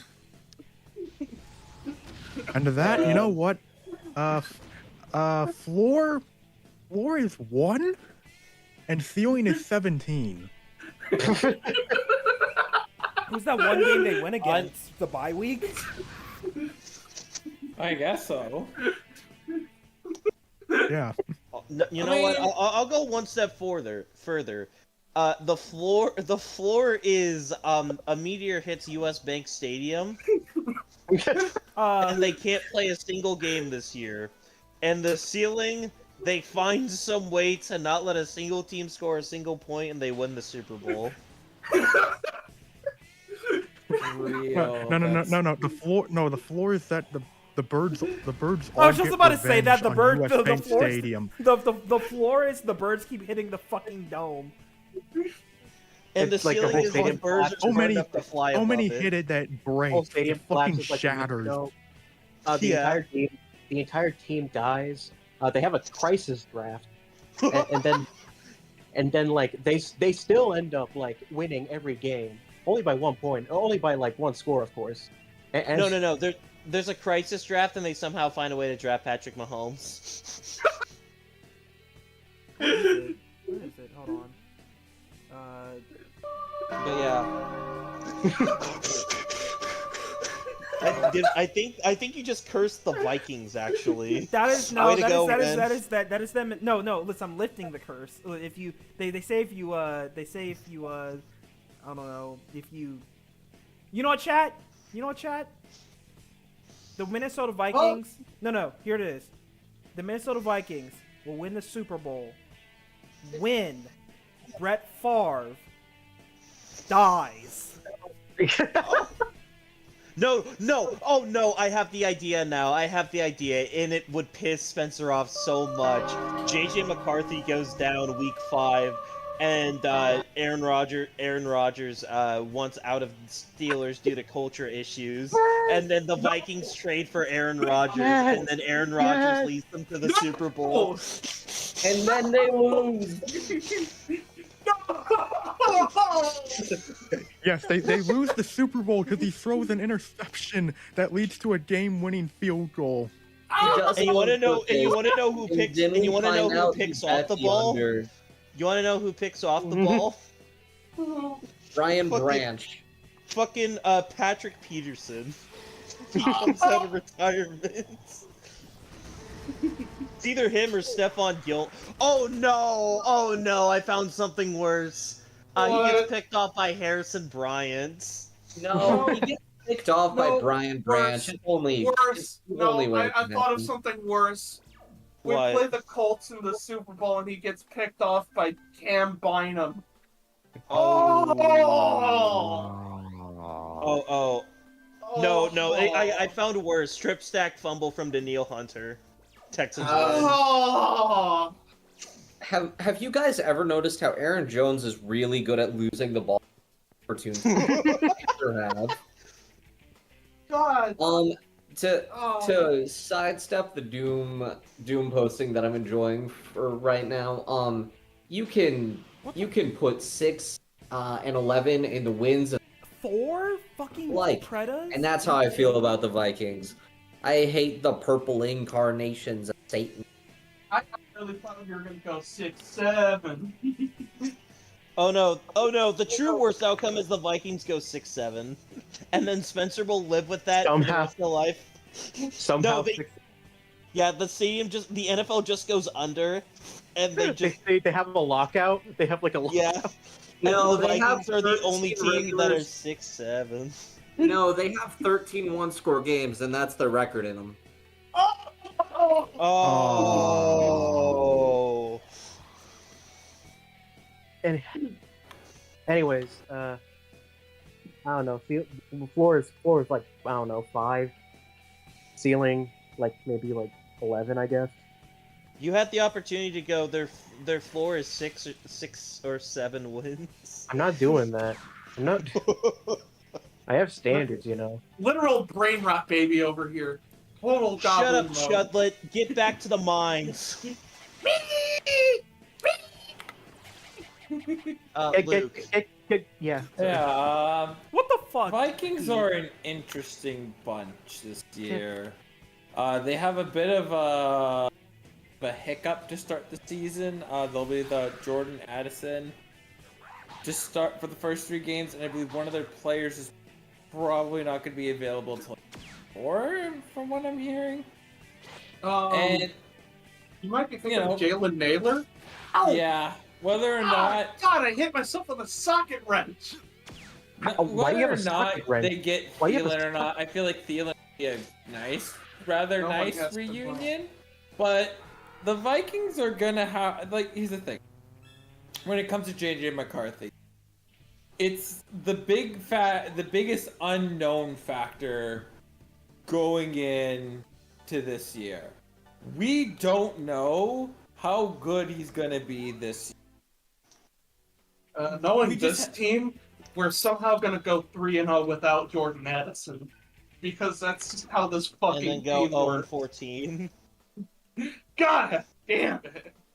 Currently, Spencer, I need the Vikings to not lock in. I have 47K on the line. Thank you very much. Oh, Don't you that is wait? the Did you like fuck up though? Did you like fuck it up like No. Like, I just didn't pick the Eagles game. I picked the other Thursday night game. did The you one just- Packers Commanders. Oh, okay. That we is can't, the we one- can't add to his parlay, unfortunately. that is the one game I'm okay with the Vikings losing, because that means if that parlay is still alive at that point, it means we have a good chance of I possibly somehow doubt it. doing Untitled Sickos Project live. If we do that, if the parlay like it's actually alive, that might be like the greatest like live stream ever. That might be The first ever sicko face reveal. The first ever and last ever sicko face reveals. Not last ever. I think y'all look good. No. No, Look, I man, just look if like it, shit. I'm just saying, if it's still fucking alive by that time, dude, we can't watch Thursday night. I probably won't be able to watch Thursday Night Football off my own sanity, because I'm not even gonna lie. If I lose 47K to the Green Bay Packers, I might never say a single nice thing about them ever again. Like, I mean, I just say cash out then if you. I don't think I can. If he Yeah, loses it's a topic. 47K He can't to the do it. Packers, we can call it Tom Grossi free. I assume that's what he spent at the pro shop. Oh wait, I don't need Atma points. Anyways, let's get to these cheese-eating fucks already. Let's get Yeah. to Well, Alright, I'm not done with the Vikings yet. I'm You not should have done. speak. I was waiting for my turn patiently. Thank you Then very speak. much. I am. You keep interrupting me. Then So- speed. Shut up. Anyways, No. what the Vikings have it. JJ McCarthy's got a lot of early primetime games to start off his NFL career. And I don't believe that's necessarily a particular good thing. I think the Vikings, I mean, if I'm honest, I think the Vikings are going to have a very slow start, but I think they're going to have one fantastic end of the season that's going to get people to buy in on JJ McCarthy. This last draft class, Fantastic. I think this is right. Let me finish, please. I let everybody finish. I think this is realistically the Vikings. This draft class is probably going to be a second. Like I could see every single one of these quarterbacks be a big hit for all these teams. JJ McCarthy is a game manager. He's not going to be the flashiest quarterback on the screen. He's going to be probably very close to being the most efficient quarterback of this bunch, and that's pretty good. They still have Justin Jefferson. He is an absolute beast on the field. He's the number one wide receiver for a reason, and I feel like he's still only just getting started. I'm not really worried about the Vikings. Jamar Chase better. Oh my god, just stop. Can you stop with your haterade, please? Thank you. No. Wait till I'm done. Holy shit. Just- So, my floor and ceiling for this team is 5 wins, but my ceiling is 12. Now we can move on. Yippee! Now we can talk about Those Finally, dirty a little, good Damn. team for those once on dirty this little fucking cowfuckers who podcast. think they Oh, know God. good beer, but Anyways, are yeah, actually you know, like notice what I said? I was like, little oh, this is gonna be incels. hell on earth, and Tagan's Oh. like, no, it's not, no, it's not. Yeah, yeah, yeah. Minnesota or Michigan Everyone- had good alcohol, they everyone would have hush. counties that were actually drunk, buddy. we have Everyone, standards to quiet. uphold here. Quiet. You're Fuck you. you're ever so loud in disembodied voices speaking. The Packers this offseason re-signed offensive tackle Zach Tom to an extension, offensive guard Aaron Banks from the Niners re-signed linebacker Isaiah McDuffie. They signed cornerback Nate Hobbs, kicker Daniel Wayland, kicker Brandon McManus, and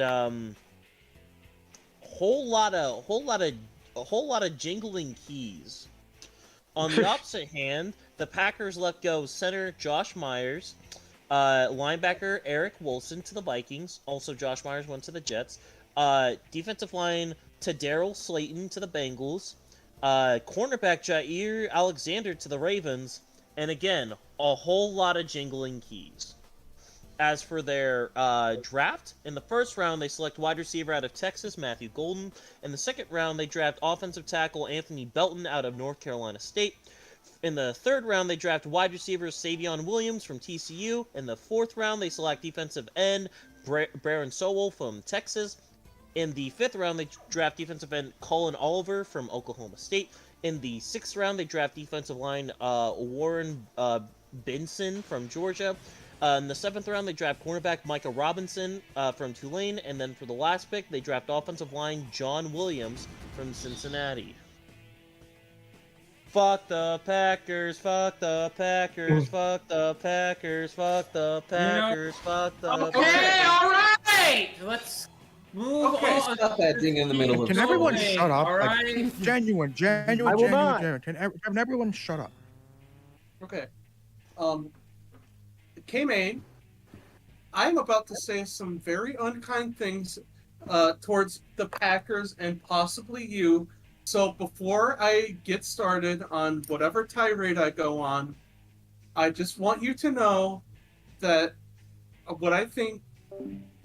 Yeah, I'm deafening so no one can hear. Yeah, so you know how I said in chat, I was like, hey, they're totally not gonna, you guys are gonna gang up. It's like, no, we're not gonna do that. The gang up is about to happen, Chad. Just between you and me, it's about to happen. So get ready for it. A good person. If you... No. We let you go first. Okay, sorry. Okay, Spencer, just get on with your Haterade, alright? No. Luke, I have the toxic. Kamain, you go first, and then we do Spencer's haterade. Kamain, go first. That said, we will be holding a small to determine which of the 3 Bears fans You're only cutting one will out. survive. Are you just censoring yourself? Or are you just Nah, he's just cutting out a lot. Oh fuck. Me? Yeah, Oh fuck. He's gonna die. you need to speak closer into your mic. I was just gonna swap to my... Do I swap to my phone? Seems like a lot of work. I do have an unfortunate tendency to... So, as the only NFL call, and therefore the person who is the best, shall we get the stockholders meeting started? No. That's a funny joke. Well, then I'm not doing anything. Fuck you. I'm not getting paid enough for this. I don't pay any of you. You're all Okay, working. Kamain, please. We're go on unionizing. about the Packers. This... Again, you guys know us how I said, I said in chat they weren't gonna do this. I'm saying it right now. Just don't tell them I'm saying this. This is what I'm saying. let's have her move. Let me have I'm my trying to moment. get this It is my turn to going crash out along on stream. without... I have the talking Man, stick. just I'm talking to Luke here. I'm talking to Luke. There's a difference Go- between having a go moment ahead. and Go right nonsense. ahead. The stage all yours, buddy. Let's stay on track here. Okay, let's just go. Kamain, what is it about the Packers you like this year? I miss Tom Clements' tales. I miss him a lot. I really don't know what the fuck to make team. I'm kind of just here, and I'm gonna hate that probably at least 5 weeks of it. Those 5 weeks are probably going to be. You're cutting out still. Like a Yeah, lot yeah, at the yeah. very end.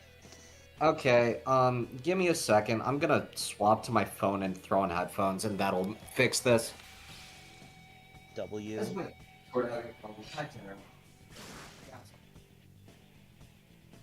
Oh, did I not? Oh, I passed turns. Anyway, y'all mind if I do some side work while we do this?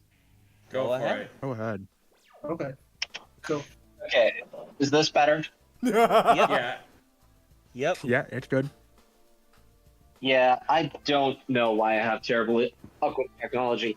Yeah, I miss Tom Clements. I'm not entirely sure what to make of this team. We have a ton of wide receiver twos in some capacity, and also a really good running game, but with no depth, which can also be said of the secondary, which, yep, I sincerely hope that Tom Grossi takes one of the Packers games off from streaming and just goes to try out for like CB3, because we're gonna genuinely need some help at this point. I'm concerned about the secondary, but I'm a lot more concerned about our D-line because I watched us generate good pressure in 3 games, and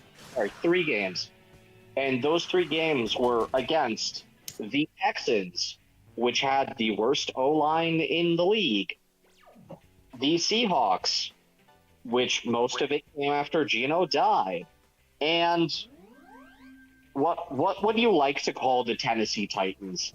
Because I'd like to call them. So that's fun. It's an experience. I think they can do stuff this year. I would really like if I could consistently bet the under on stupid wide receiver sweeps that do not work to Jaden Reed, because we have done that so much that people expect them, and now instead of 50 yards, they go for about 3. And quite frankly, I would my biggest wish for this season, I'd just like to see Josh Jacobs break out on a big run.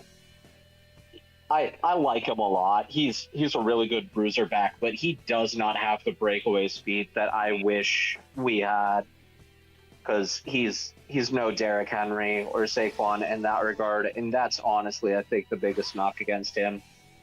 Love is a perfectly fine quarterback. I think he's good. I am currently going to my local Toyota to petition Toyotathon, at least locally, starting early. We'll see how that goes, because apparently that's only when we're good, or it would be nice to extend it to February, please.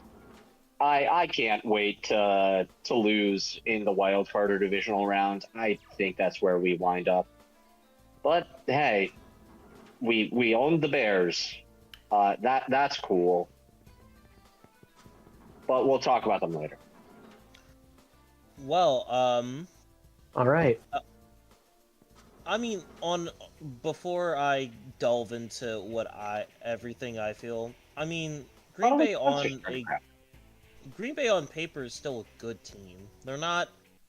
They're like the worst of the Super Bowl contenders, in my opinion. Where I still feel like they can compete for it. They're just odd. They're not built correct, in my opinion. I'm sorry, like calling them Super Bowl contenders. I don't know about that. By technical definition, they are, but it's every team's flimsy. a Super Bowl contender. I mean, yeah, it's flimsy.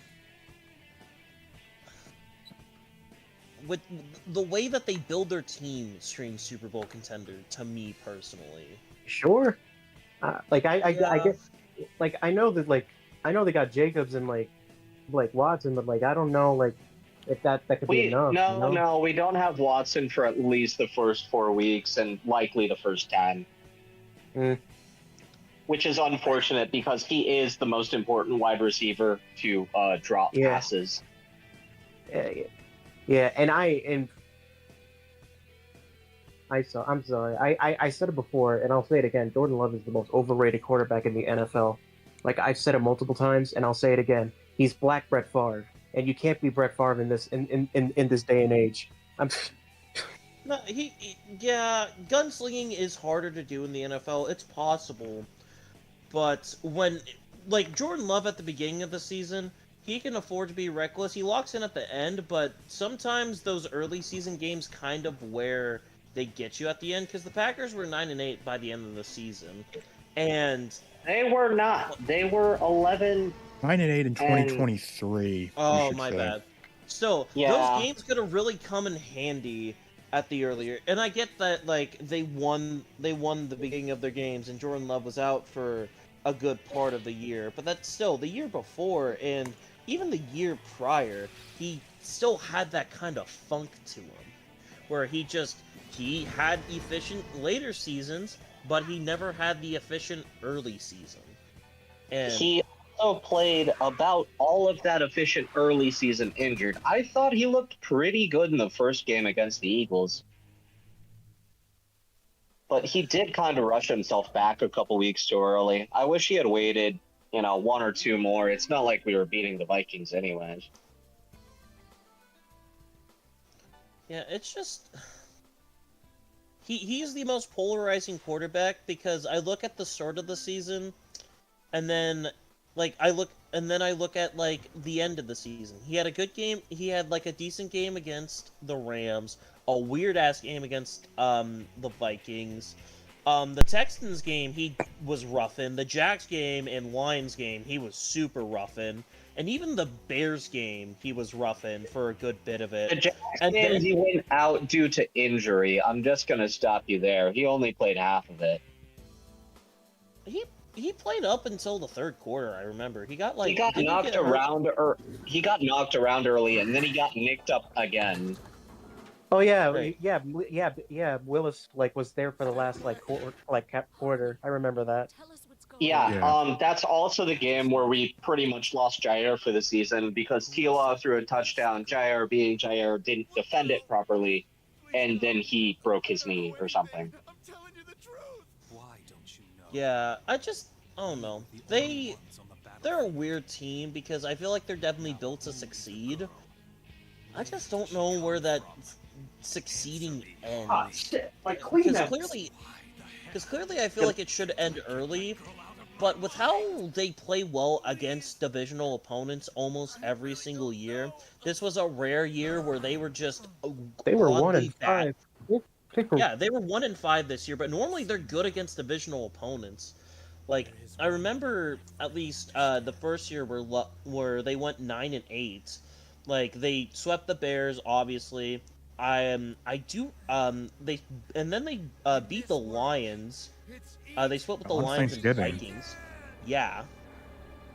So like they're consistently good, and then the year prior, they did get swept by the Lions, and they did lose one to the Vikings. Oh no, they lost both to the Vikings. Never mind then. I could have sworn they won both of their games. Oh no, that was last year, dummy. Oh fuck. My bad. I forgot that I was referring to last year because I had my stats up and everything. But still, they're consistently good against divisional opponents. Last year was just an odd time of them just not being good against them. Well, that begs the question, like, are they built to defeat their divisional opponents again? Because it seems like they know what their thing is, their game plans are. I don't think any teams in the NFC North are really equipped to go here. It's a very tight, competitive division. The Packers are built to consistently compete. That is true. The Packers, generally speaking, do not have bad years. They have had 2 years, and one of those, Rodgers was injured for about half of it, and we got to watch Brett Hundley and Deshaun Kaiser days that, even as a Packers hater, you'd probably rather forget because it involved those two. I mean, the way how I view the Packers and Wizards, Jordan Love is. If people view Jordan Love in the A tier of quarterbacks, I think you're really overrating what the guy is. I find him more of a B to B plus kind of quarterback.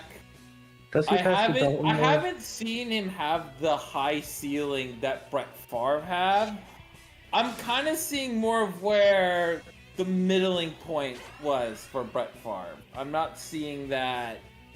I kind of see him as a little bit of a mixture of both Rodgers and Favre a little bit here, but he's not really excelling in a trait. He doesn't really excel in a spot, which is what I really think kind of holds him back as a quarterback, is he doesn't really excel in anything.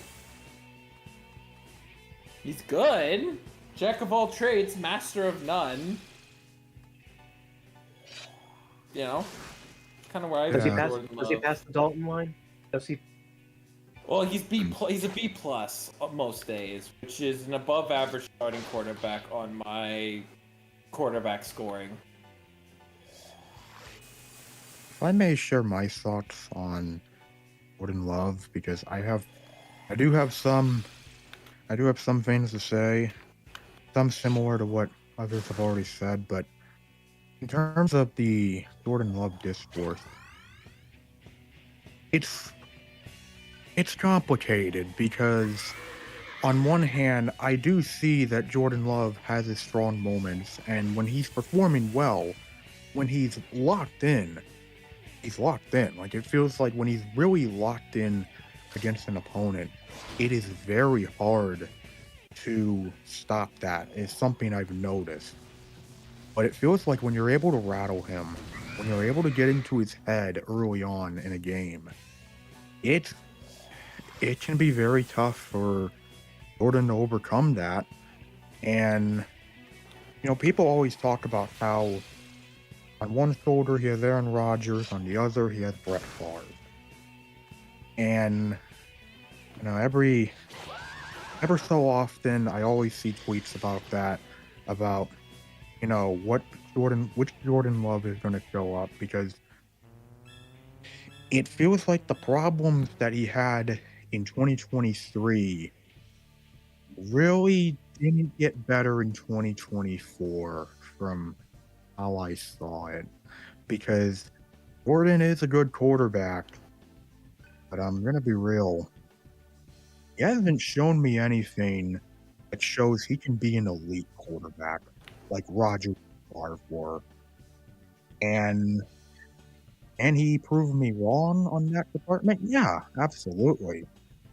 He's a Packers quarterback after all. But when you talk about someone like Brett Favre and Aaron Rodgers and their quarterback play, they get talked about as being elite.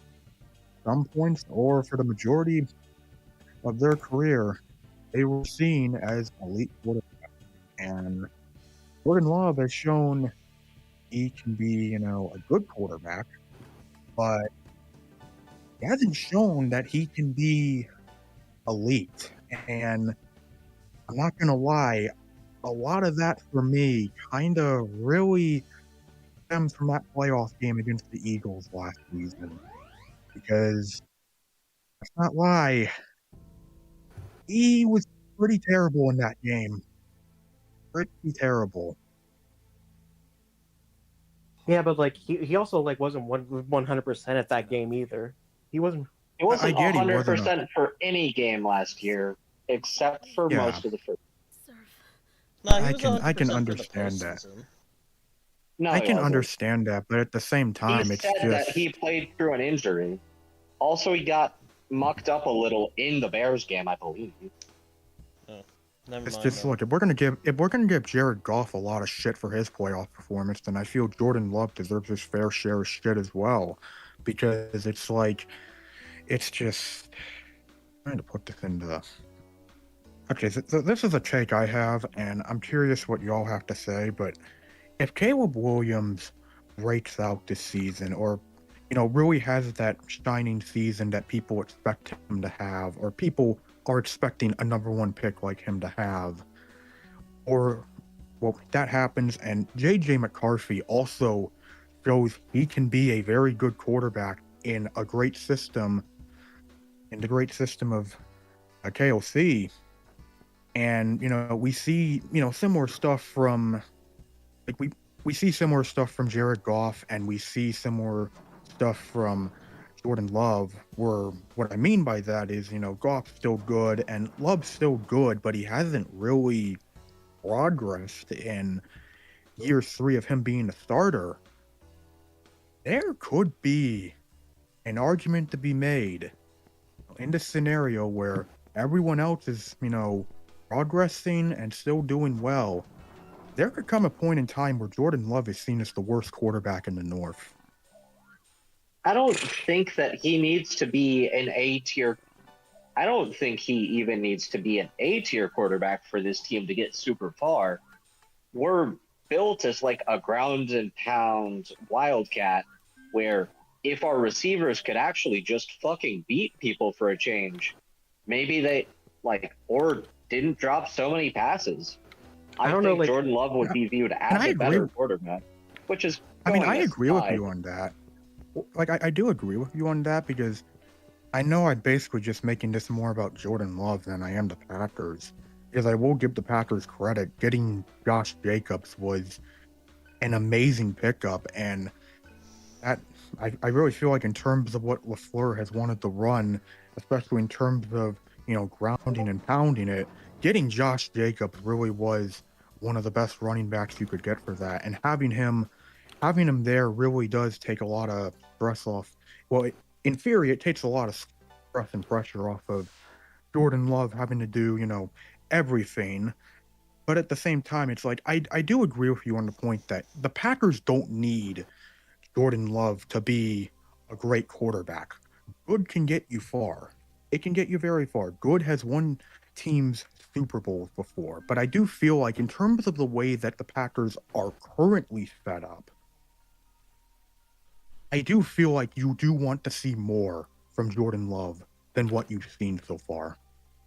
Yes, I would also like to see, if our receivers are number one in anything, please let it stop being fucking drop percentage. I think it's funny you say that. Largely wide receiver. That's fair. It's funny you say that, because I remember my two remember last year for the NFC North previews, my two major questions with the Packers was, well, can Jordan Love become, like, can he show that he can be an elite quarterback? And my second big question for the Packers last season was, can they get a wide receiver one? Which the answer to that was no. They still don't have a wide receiver one, and nobody has stepped up to take that title. And yet again, that's going to be another big storyline with this Packers team. Who steps up? I mean, we have our presumable wide receiver one.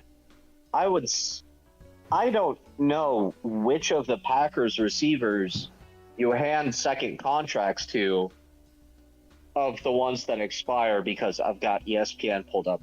Dobbs, I'd say, is a genuine injury concern.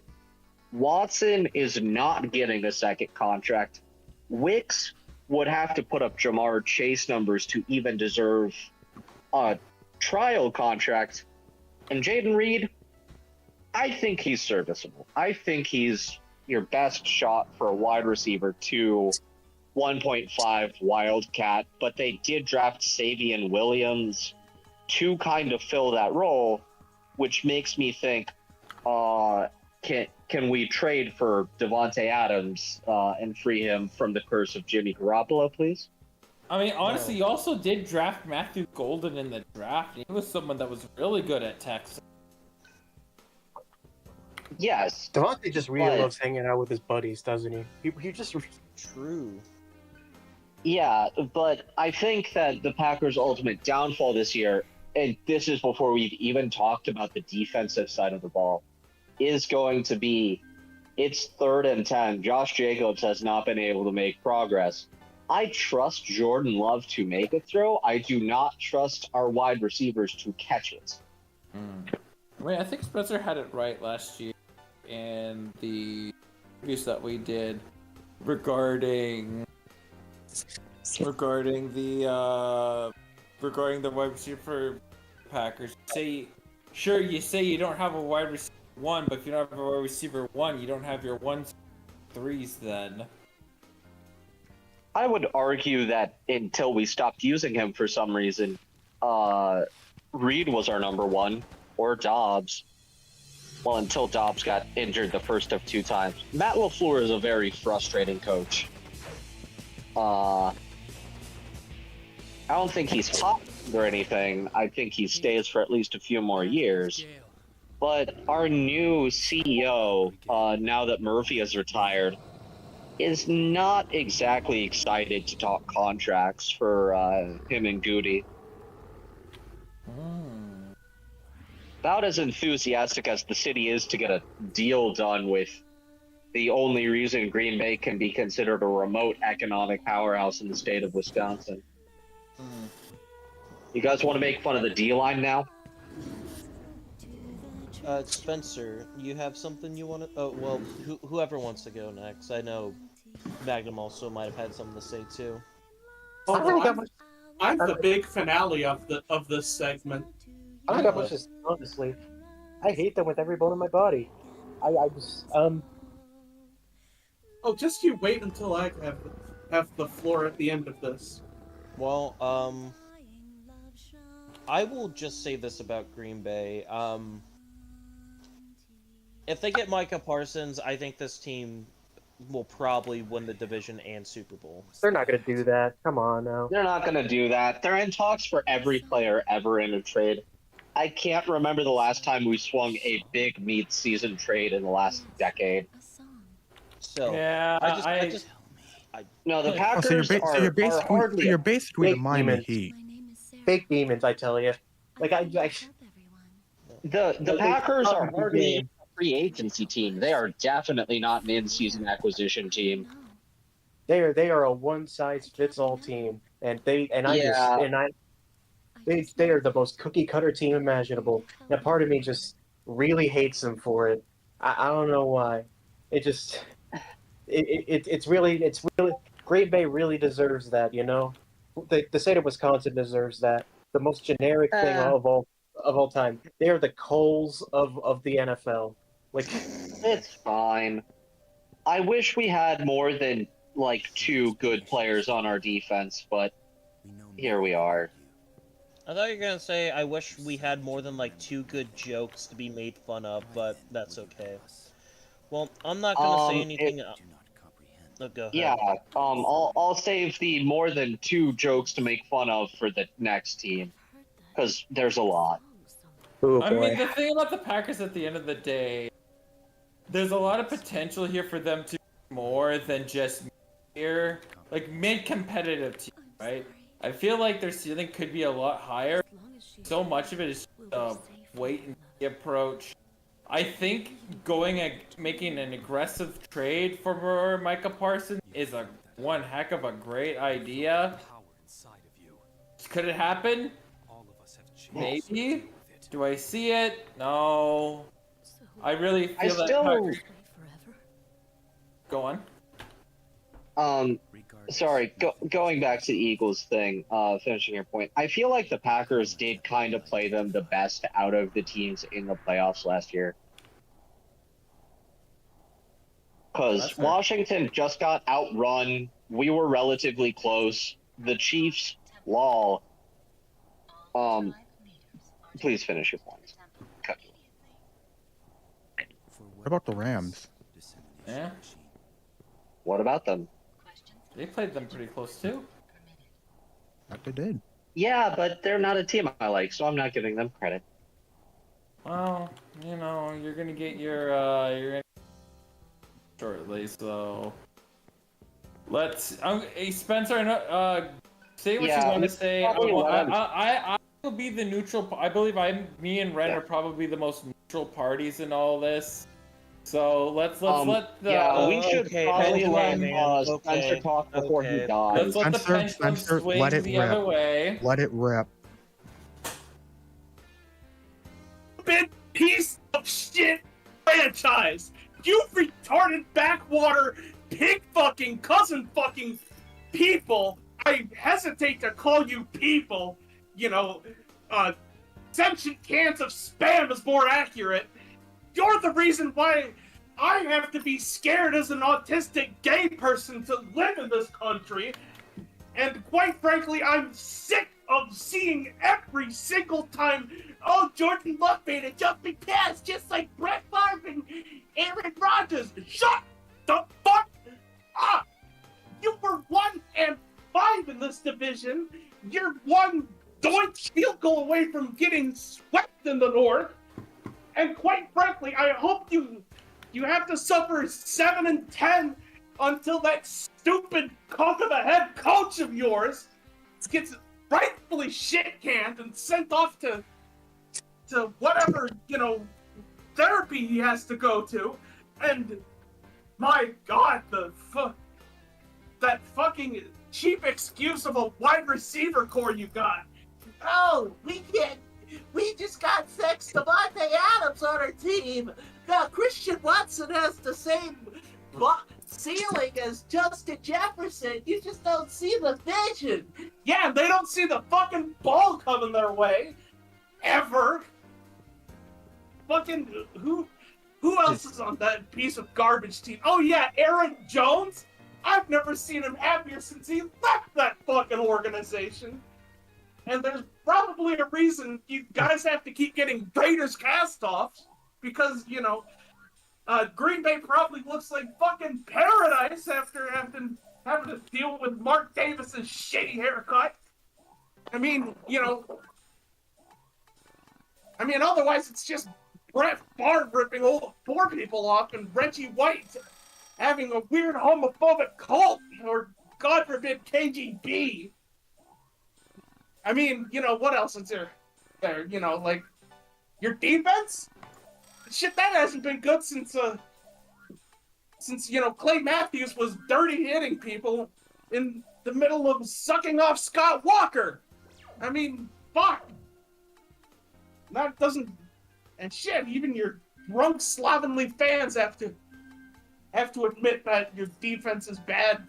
Not because of some fucking boogeyman like like fucking, like Joe Barry, or, and oh Lord, your special teams, every year it's your special teams always shitting the goddamn bed.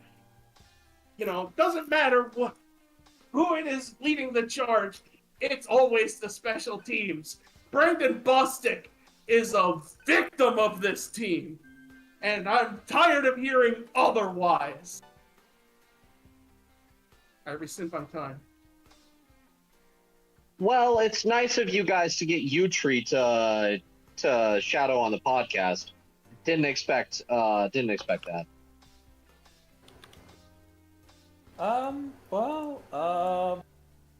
I don't think I can end it off better than I could have. Wow. Thank you, Benson from Red Your Show. We greatly appreciate you. That was something. Floor It 7 exists. wins, ceiling 14. Floor, Let it ride with that. floor maybe around floor 7, ceiling 11, I guess, 12. Hello? Yeah, we're still here. I needed a moment to regain myself. Floor, Yeah, post-rant clarity. You'll have to forgive him. floor 5, ceiling 10. Floor 7, ceiling 13.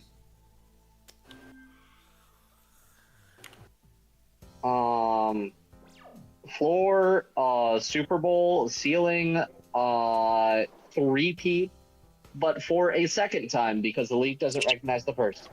This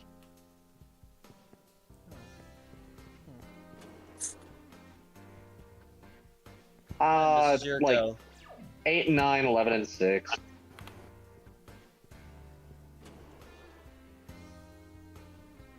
Ren.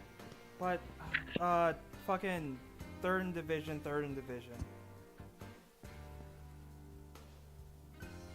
That's what it is. Okay, anyone else? Oh, crap. I could have made the joke of floor 6, ceiling 7. Well then. 6, 7. Well, for our next up, we have the Chicago Bears. I'm not even. I don't believe you said that right. The Bears. I'm gonna do it with no fanfare because I figured that would be a slightly funny bit if I sounded the most uninterested about this team as much as possible. No, you got a Liam Cohen. I don't it. blame you. It's the Chicago Bears. No, I'm just saying you got a Liam Cohen it. The Bears. The Bears signed TJ Edwards. Bears. The Bears signed TJ Edwards to an extension. Linebacker. Traded for offensive guard Joe Thune. They re-signed Tyler Gordon, cornerback.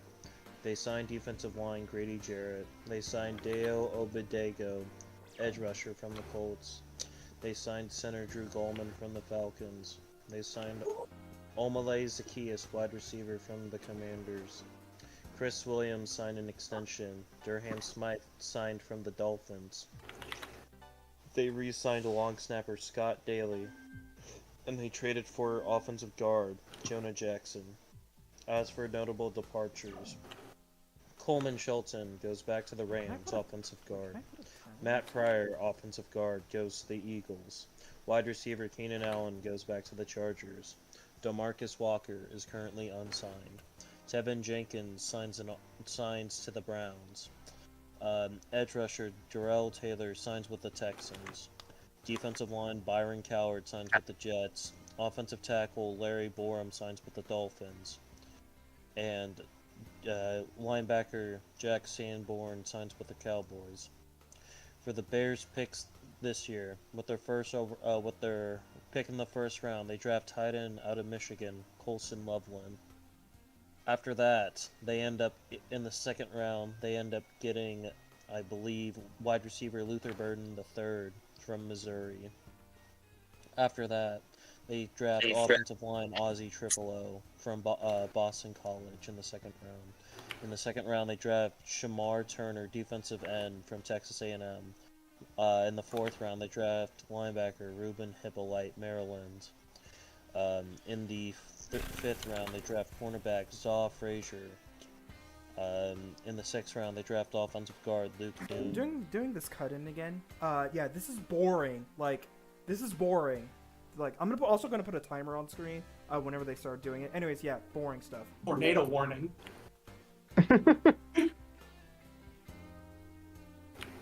That's some pretty unbefitting energy for the three-time off-season champion.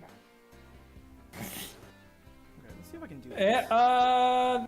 The Bears, aren't they quite the football team?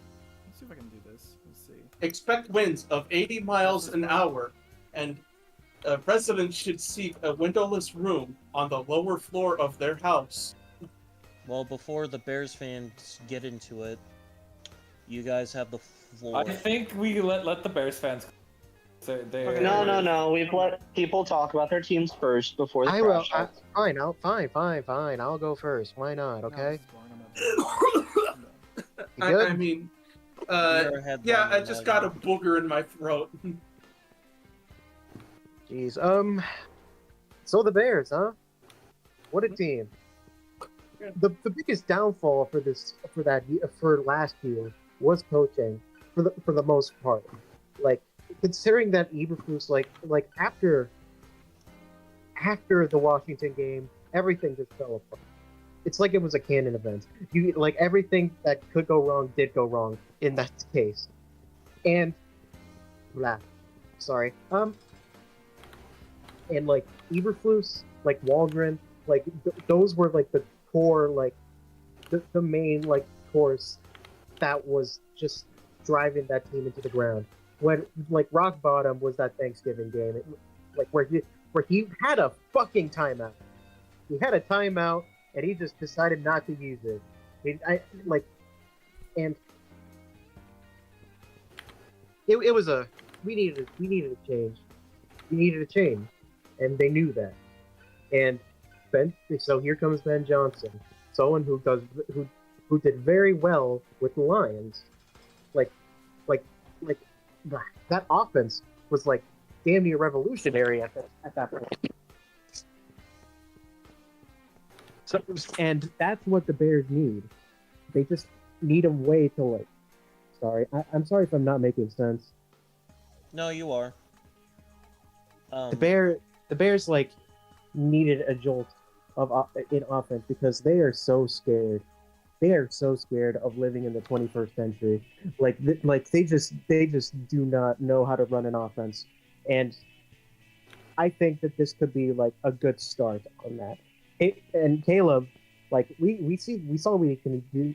We saw what he can do like with it when he has proper time. Shit. Oh god. Like he was already like the greatest rookie quarterback the Bears ever had, and it will only get better since we bolstered up the O-line with Tooney, like who is old but he was serviceable. Probably the best O-lineman on the Chiefs, and You okay, Argilla?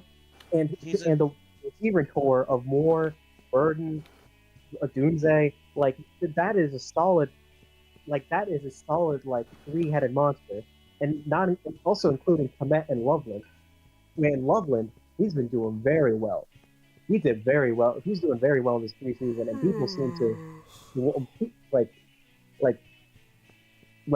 coming out of camp. I'm hearing good things. So like I'm pretty excited to see what he can do. And that secondary, Jalen Johnson, greatest cornerback in the NFL, and Holy shit, he caught that? Yeah. And all the ones that we have like Tyler Gordon, and I really do believe that Tyreek Stevenson will bounce back.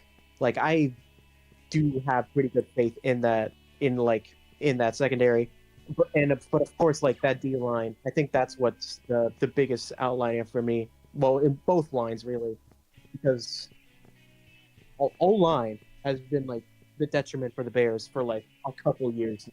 They just don't seem to know what to do with it, and I believe that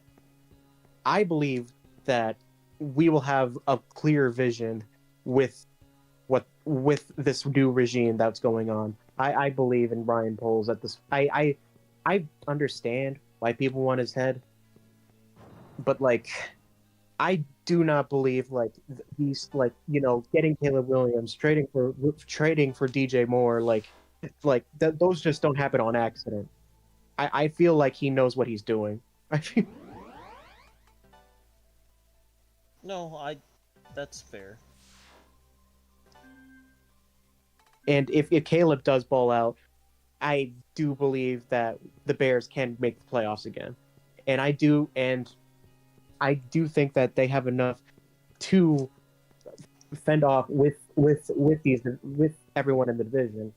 Like, the Lions probably will be the toughest ones, but I can see them beating them. I like, we were that close in that fucking like Thanksgiving game, but I get mad just thinking about it. Matt Eberflus is a fucking terrorist. Okay, Holy shit, he did catch that. Sorry, the Bears game. Fucking Jade Walker made a toe tap grab. Also, to your point, Magnum, I will say this. Sorry, Spencer, I'll let you speak after this. The Bears were they were 7-10 last season, or were they 6-11? I forget. 7-10 was 2023. Last season they only won like 5 games. Oh, 5. I just forget. Here's Or the one thing. team, by the way. The Bears could have easily beat Detroit. They could have easily beat Minnesota, and they could have easily beat Green Bay that first time. That if you look at it that way, and you also have to take in mind if they're fucking smart against Washington, this team, if it wasn't due to last second mistakes and fucking tomfoolery from the coaching staff, they were 9-8 in one of the toughest divisions in football. That's not just like, like me trying to defend them. No, the only thing that didn't work last year is that they didn't execute when they needed to. And the one thing that I will say about the Bears that I will not say about any other team in the North, they easily have that shot to be a streaky team this year and just prove everyone wrong for absolutely no reason. It happens damn near all the time whenever you get stuff like this. Because, like, you go to a team like the Texans from a year ago, when people just kind of like, yeah, they might have been okay. They went off because they got a Texans new coach. from 2 years ago. Right, yeah. They got a new coach, and their quarterback just went off. You go to the Bengals, and the year they got Jamar Chase, their offense clicked, and they just took off. And they have such a new and exciting offense that they are very much prone to just taking off because everything to them is just going to be so new. This team could easily win the division. And I'm not, and I really don't want to sound like a homer when I say this, but this team could be a Super Bowl contender. Like, legitimately, they could. All that's keeping them from being one is just, experience. Yeah, experience. It's just, they're so close. Like, they have they had the blueprint for a competent organization when Flus was there. Flus never did that. Now they're giving it to Ben Johnson. And the good news with Ben Johnson, he has a Rome Odunze already. He has a Cole Kmet. He has a competent running back room. He has a competent defense. He has damn near everything. He just has to coach the team. This is the only time where a coach is coming in and the roster is pretty much already built for you. This is built to succeed. This is a roster built to win. And to Matt Eberflus' like defense, he was in games where he should have won last year. Now, granted, I don't think they would have made the playoffs because I don't think 9-8 would have gotten them in. It wouldn't But have. they were built. But they were built to succeed. It just And- felt like everything that could go wrong did go wrong. Like that was the problem for me. And like a lot of those losses were like by one score. So like they had some, but like Eberflus was not going to take them anywhere, and sure as fuck wasn't Waldron. So like Yeah. Ben Johnson and oh yeah, they got Dennis Allen as their fucking defensive coordinator. Great, Bad coach, great DC. great. That's a great hire. That's an amazing hire. Like the defense, I don't know, like because like they don't really have a pass rush like at this point in time. But like Yeah. their secondary, they can like do a lot.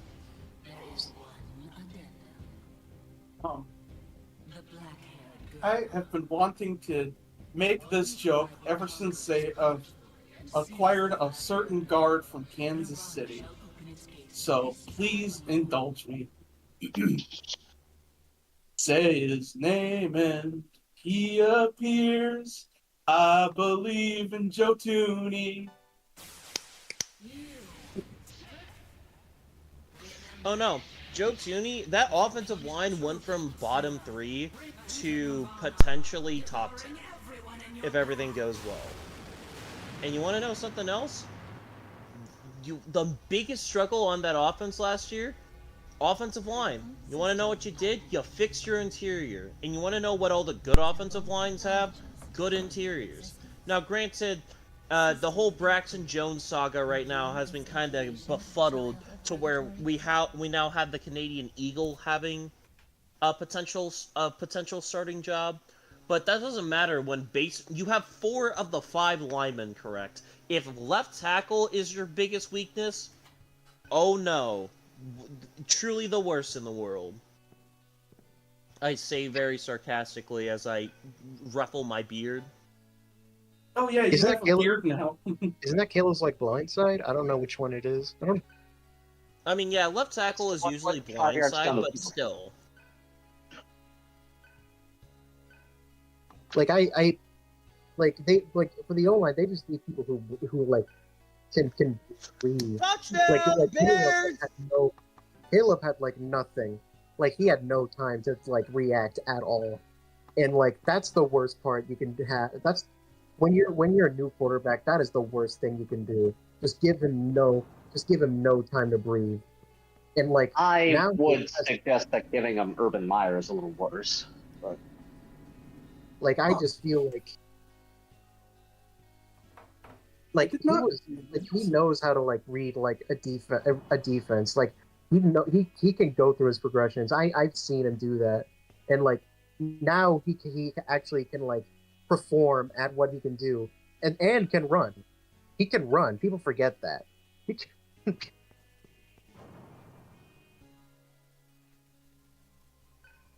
Like I Nick, just oh, wish sorry, the best. go ahead. That's all. That's all. Just that's my conclusion. That's what. Well, Nick, do you have anything? Actually, real quick before I want to say this, Bears still undefeated in 2025, baby. They scored a last-second touchdown against the fucking Chiefs. We're going to the Super Bowl, chat. Woo! Oh yeah. We beat the Oh, yeah. Chiefs in preseason.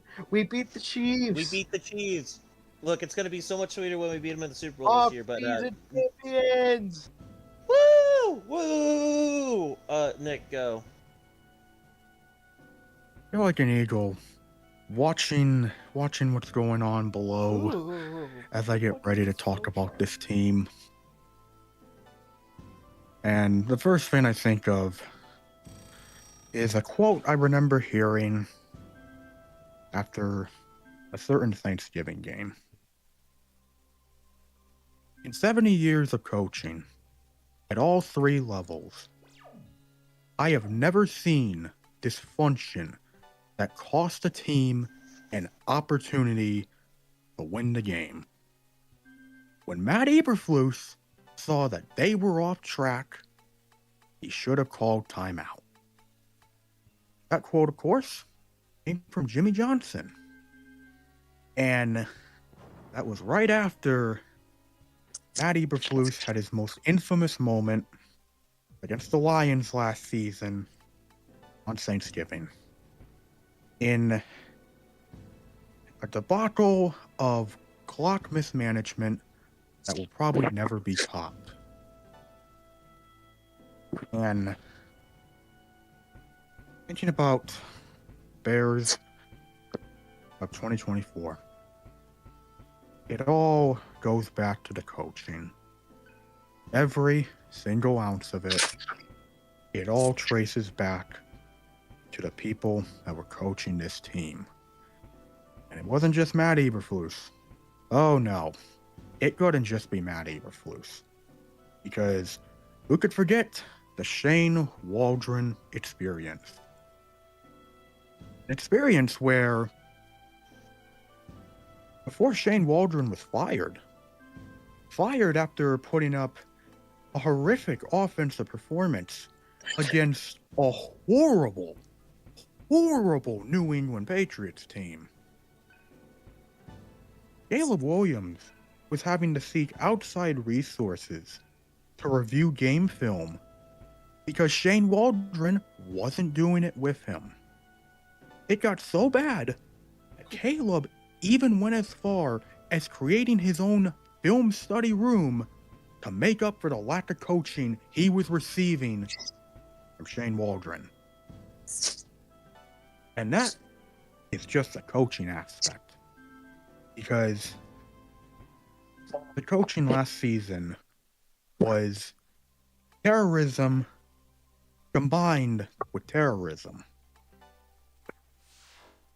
And despite all of that, despite having one of the worst situations a quarterback has ever had to enter in the NFL in terms of coaching an O-line, and speaking of the O-line, Caleb Williams last season, it's well documented just how atrocious that O-line was. One of the highest sack rates in NFL history. He got sacked, and I'm just making sure I get this number right because you can imagine it was a lot. It was a lot of sacks he had to take last season. 68 apparently. Yeah, I To make thought sure, I call it was I will 68 in check. my mind.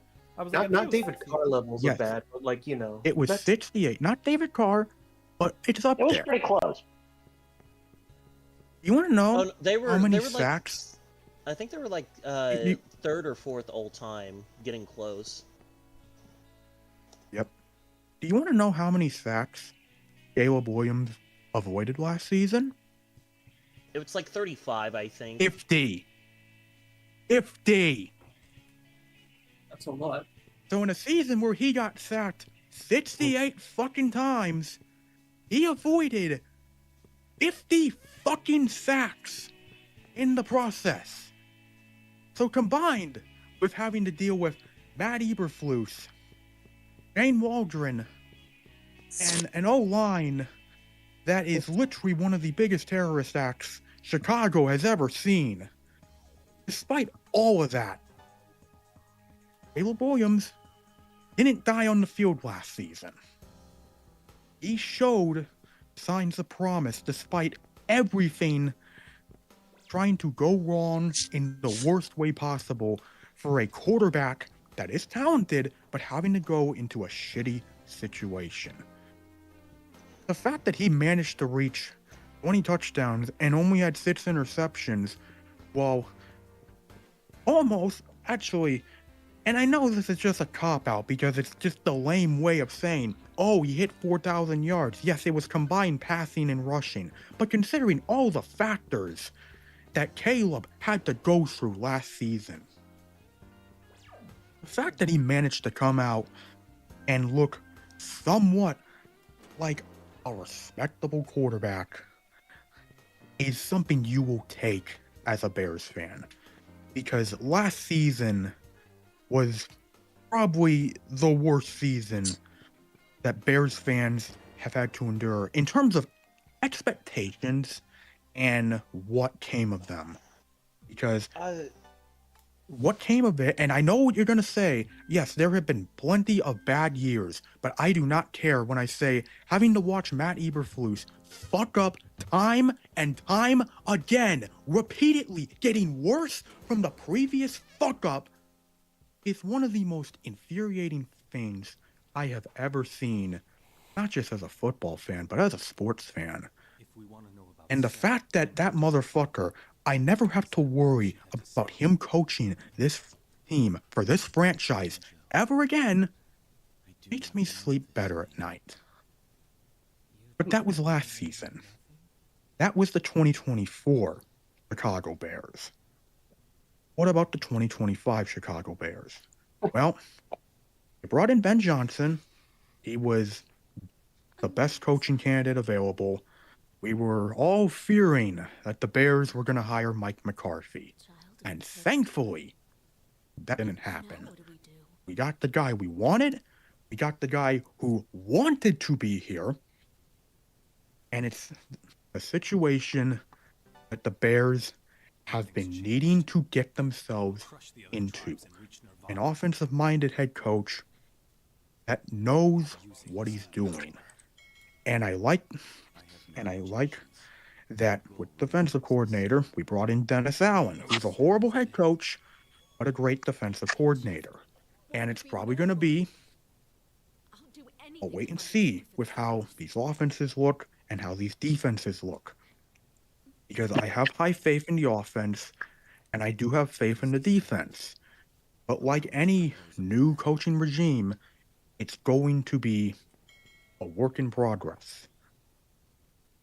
But at the bare minimum, at least for Caleb Williams, it is a massive, massive improvement over what he had to deal with last season.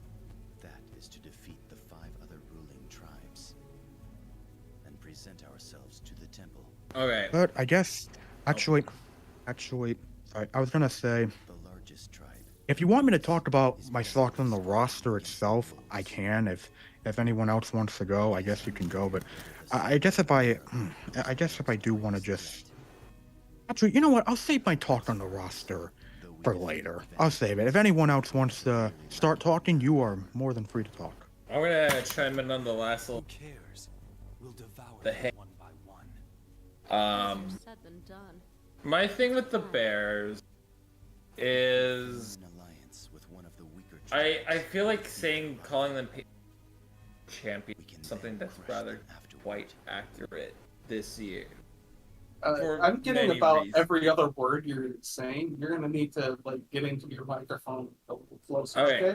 Okay. All right. So the Bears, I often find them nothing but paper champions. I see all hype, no substance.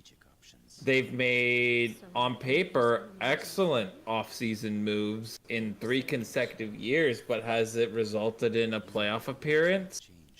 No, it hasn't. Last year, it broke a lot of Bears fans, from what I've seen. Just the sheer incompetence by Waldron, the sheer incompetence of Matt Eberflus consistently losing the locker room. I want that to change for the Bears, because they've been waiting so long for them just to get it right. And I don't want to say this is the do or die year for this regime. You did extend the GM. I do like your GM. I think he's made a lot of aggressive moves to get to this team to where they are today. And the Bears don't have this roster without being as aggressive as they have been. This is the year it has to pay off. There's no way we can all sit here next year, or even through the duration of the season therapy, to talk about how, man, I just wish the Bears were better. I don't understand how the Bears do this on a consistent basis, year in and year out. Because I'm a little I'm a little tired of it. I want to see the Bears win games. I want to see the Bears be the most successful football team this year.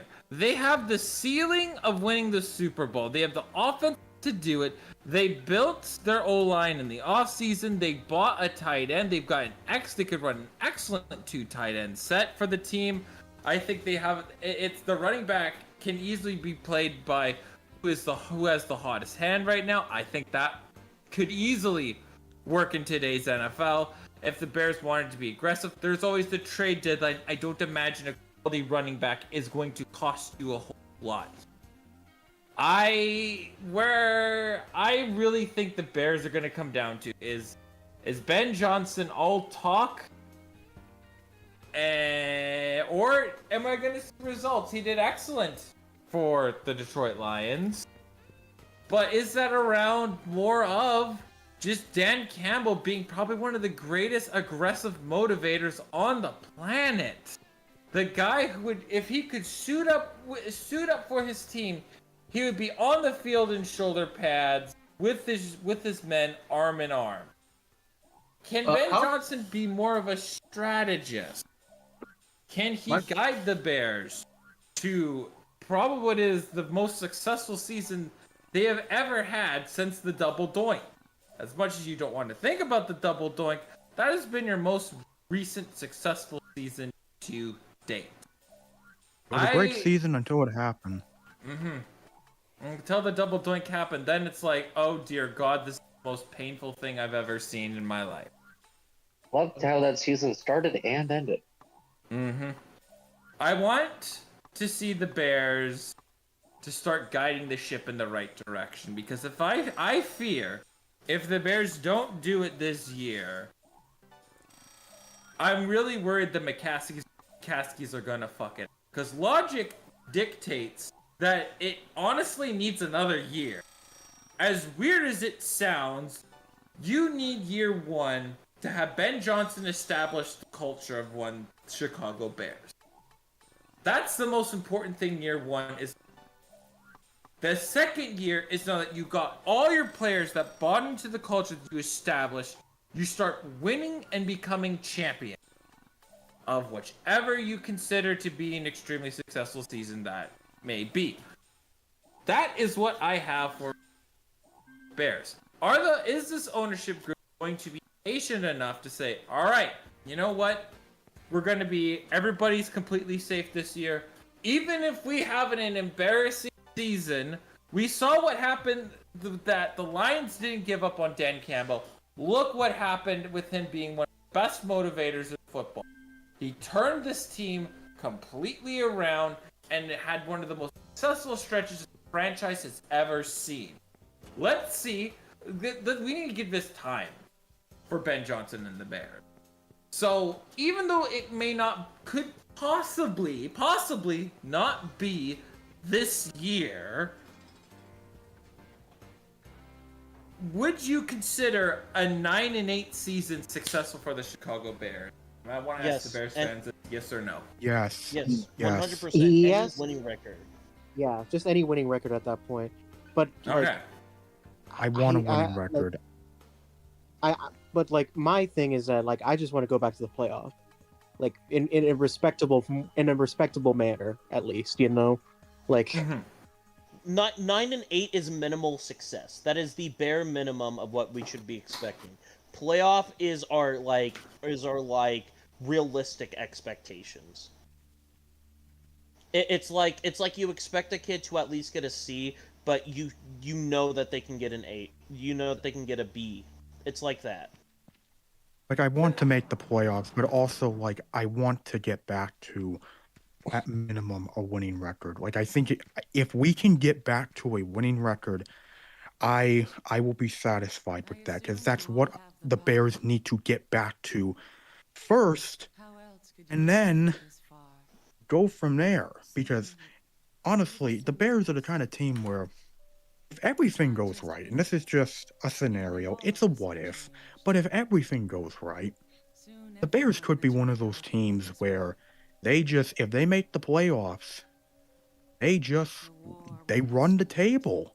like if everything goes right and Ben Johnson is as great, if not greater, than people say he is, the best case scenario, and I guess I might as well say this is, in my opinion, the ceiling for this Bears team. I can see them being the 2025 equivalent of what the Commanders were to the 2024 NFL season.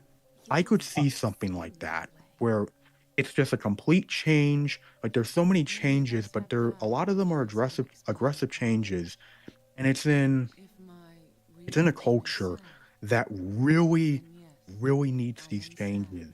And we saw last year with the Commanders how successful that was for them. I feel like the Bears, in their best form under Ben Johnson's first season, would be something similar to that. And I just want to say, on the whole, changing the culture regard of, all that. The thing I really noticed in terms of, looking at the autopsy of the Matt Eberflus era in Chicago, a lot of the stuff that he promised, he promised so many things. He mentioned like his hits principle and all that kind of stuff. Like, a lot of stuff that he promised, it was all talk and the execution wasn't there. Like you would hear him say things and it's like, hell yeah, let's go. I want to hear that. I want to hear my coach say that. And then you see the execution of that and it's not good. And that was a common trend, but I feel like Eberflus was someone who just would say great things, but never execute on said things. And the difference that I've noticed so far with Ben Johnson is that a lot of the things that Flus promised, Ben, up to this point, is delivering. And the big thing that I've noticed, and again, this is just, training camp, this is just practices and all that. They only mean so much in, like, for the time being, but in terms of, like, establishing a culture, changing the locker room, and getting the players to want to follow your vision, it's a good way to start. And everything that I have been hearing from Bears reporters and even reporters for other teams, practices that the Bears have been holding, like with the team and other teams, have been the most physical practices that I've been seeing with the Bears since the early Lovie Smith days. Like going back to the 2000s. Like there is this physical intensity that is being brought to practice, brought to training camp. And it does kind of remind me of what, Dan Campbell did with the Lions and bringing all that intensity to a Lions team that desperately needed a culture change. And if Ben Johnson can do something similar to that and be very successful at it, I'm going to be very happy. I wanted to say this too. When I went to, I was looking at the, Bears schedule. You want to know how many playoff teams they faced this year? Everyone in their division made it, so I'm going to count those twice. So 6, Commanders 7, Ravens 8, Eagles 9, and then you have 9 games against people who played in the playoffs. If you go 9 and 8, that means you beat one team who was in the playoffs last year. And at bare minimum, that means that you can beat teams who are better than you. Bare minimum. Yeah. Yeah. And the thing is, too, with this Bears squad, I could see them losing to a Dallas. I could see them losing to, like a Steelers. But you want to know what I do see? But you want to know something at the same time? I could see them beat an Eagle. I could see them beat a Bengal, even. I could even see them go. I could even see them sweep the Packers of all teams too. I think at I think the Bears have the blueprint to be good. They just have to do it well, because ultimately this just comes down to coaching. This roster on paper isn't worse than any other roster that's like competing. You have two young wide receivers, two exciting weapons at tight end, which is damn near impossible in this day and age in the NFL. You have a young quarterback who can throw the ball, and you have a defense whose secondary is shut down. And granted, the defensive line still needs work, but you have a defense who can make stops. This Bears team is, by all means, good. They are a good team this year, and I think people who say, "Oh, it's the same old Bears and everything," if the Bears go 7-10 this season, which I wouldn't like, but they made like all their games were like one-score games, I could swallow that pill a lot easier, because in that case, you're keeping toe-to-toe with teams like the Ravens, like teams like the Bengals, teams like the Eagles, teams like the Commanders, and all those teams.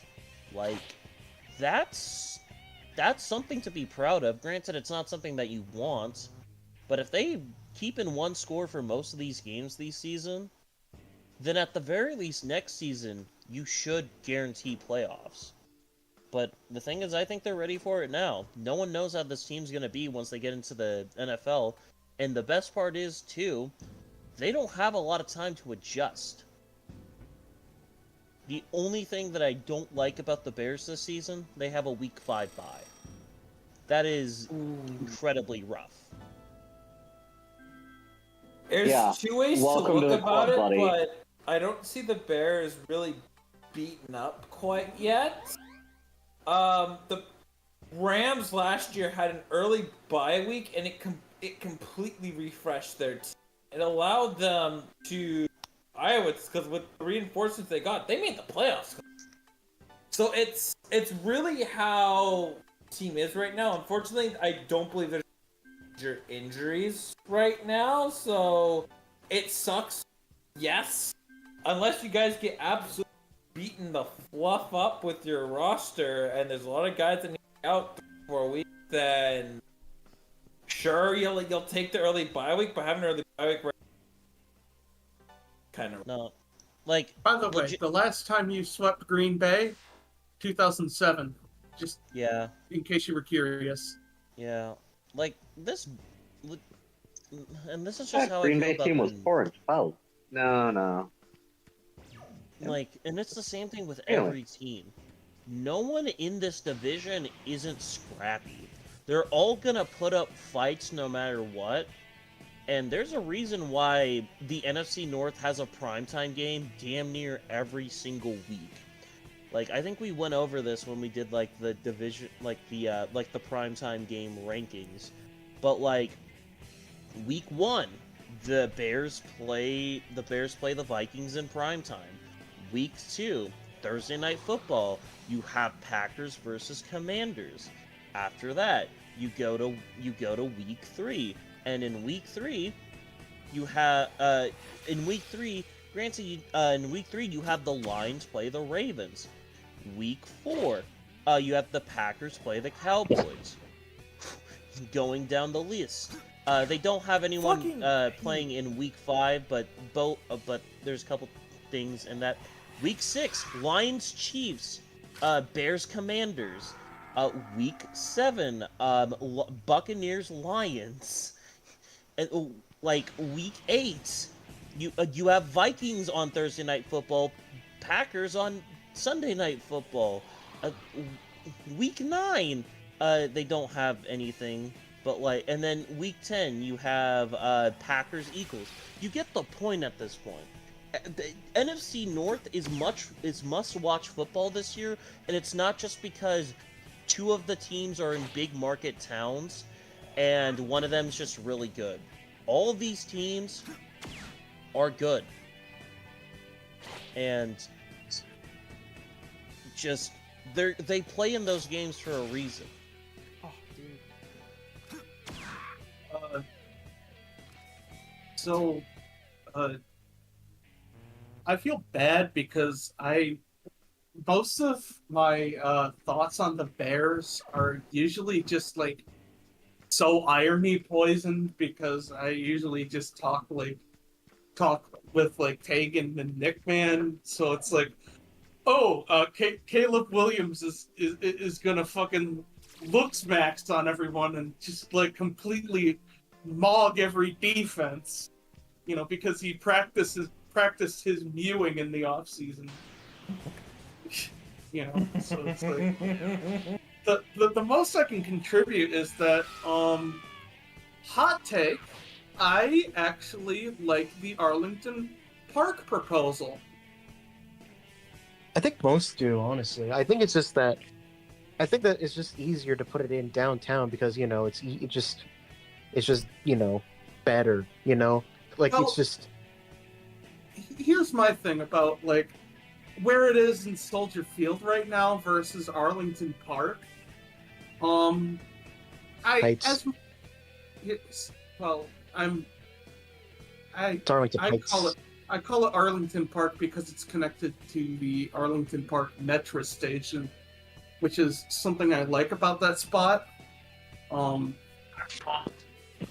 And as far as like Soldier Field goes, I agree that it's an icon and like it's a testament to old football.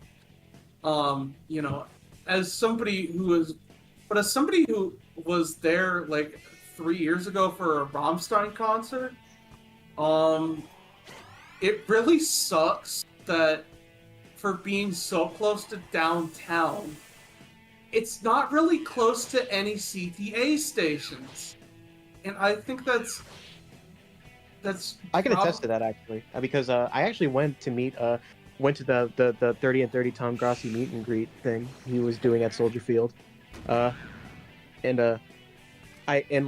the nearest station was like the Green Line Roosevelt station, which I thankfully I actually used when I went to college. So like I knew the area pretty well. So, you know. Yeah, I'm lucky enough that my autistic special interest is public transit, so I knew that I could just take a bus to get from there to the Jackson Blue Line station to get back to my hotel. But, you know, I still think it's pretty shitty that, you know, it's so close yet so far. And that's kind of why I like how, like, not only is it very transit accessible over at Arlington Heights, it seems like they're building a whole mixed-use community around not just the stadium, but also the train station. I'm pretty sure that's something that they'll hopefully. I mean, as far as Cubs just won, by the way. Cubs just won. cool. But yeah, as far as racetracks, They hit a bomb. yeah, as far as racetracks that get turned into football stadiums, I'm a lot more excited for this one than SoFi Stadium. Go figure. Fair enough. The way you guys talk about the Chicago Bears reminds me a lot of the potential man that is Justin Herbert. This year, they've got it. They're 3 times off-season champions. They'll do everything right, and then they get out there and they shit the bed. Yeah, I agree. Oh, and also Caleb Williams will completely book smacks on everyone this year. As long as the Bears can be more than potential, they'll be a great watch. But if they're just that potential, then we already know what's going to happen. I don't think they make the playoffs this year, man. Look, I'm fine with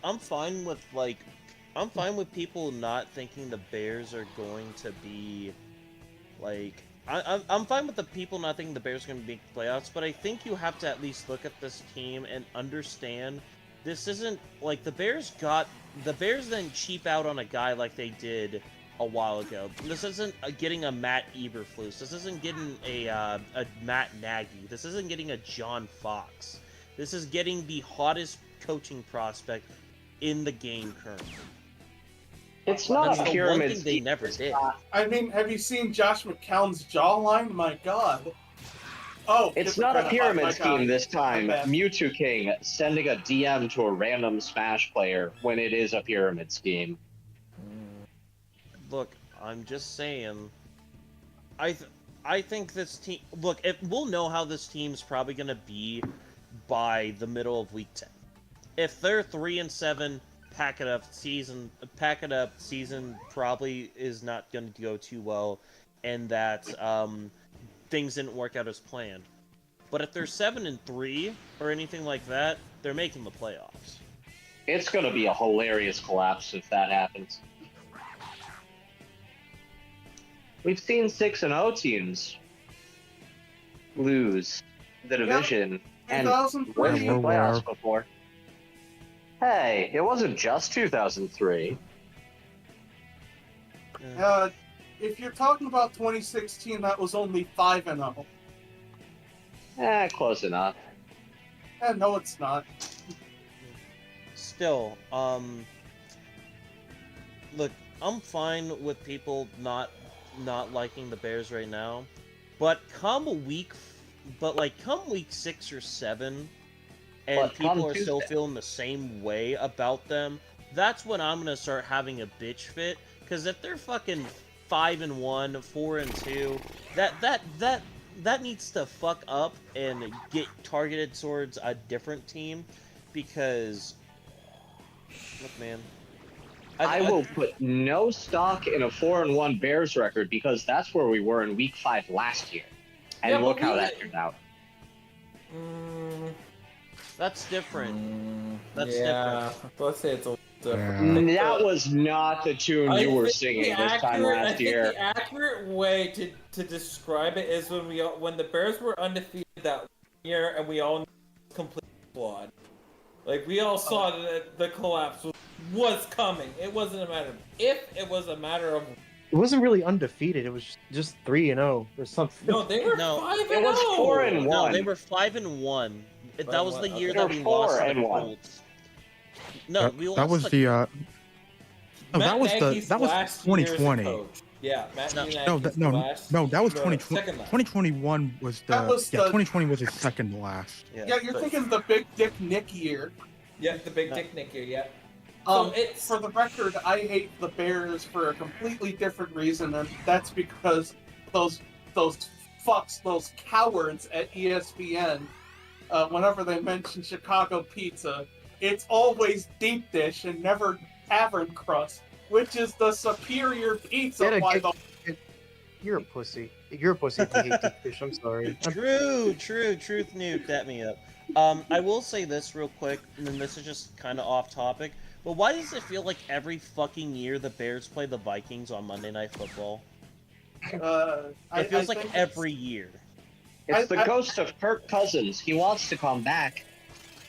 No, this has been going on since way before Kirk Cousins. I think, Brett Favre. It was happening with Brett Favre. like this 2018, was like 2018, 2020, 2007. fuck, 2023. Wait, 2018. That was Sunday Night Football. 2017, I definitely remember. Oh yeah, 2017 2017, because Monday that was night. the Pat O'Donnell touchdown game. That was the Yep. one. That was like, I want to say the one game that Sam Bradford had before he completely exploded into a pile of sinew and blood. That was 2016. No, 17 was the year he got injured, and so we had to put Case Keenum in. Yeah, but I'm pretty sure that Monday night game that was. Oh yeah, sorry, Oh, but okay. but Yeah, either way, I'm pretty sure the reason is, like, clearly Mickey Mouse is either a Bears or Vikings fan. Oh no, I looked it up. These last the Bears have played the Vikings had played the Vikings on Monday Night Football in all but 1 year, and that was 2022. Wow. They played them 2020, 2021, 2023, and 2024. Oh no, it gets better. The Vikings have kicked the Bears' ass on Monday Night Football.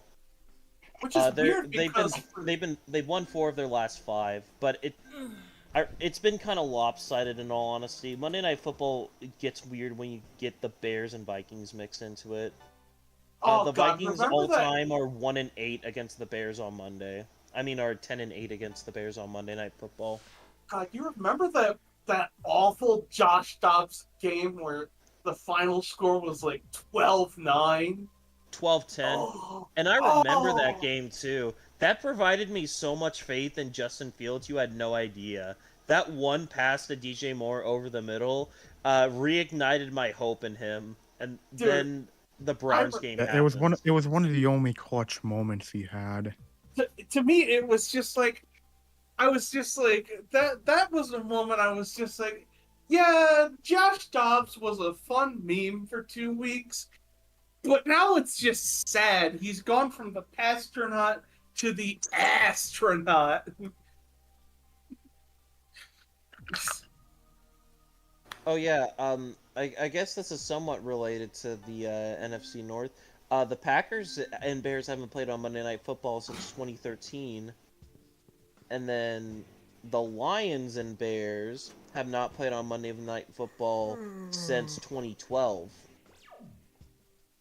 Wow. Sorry, I had some Cheez-Its before stream, so they was extra toasty too. Congratulations. Hey man, you joke, but you wish you had some Cheez-Its, man. No, not particularly. Weirdo.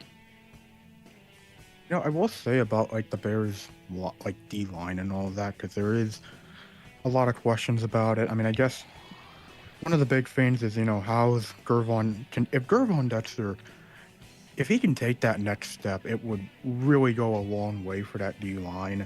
I know you added I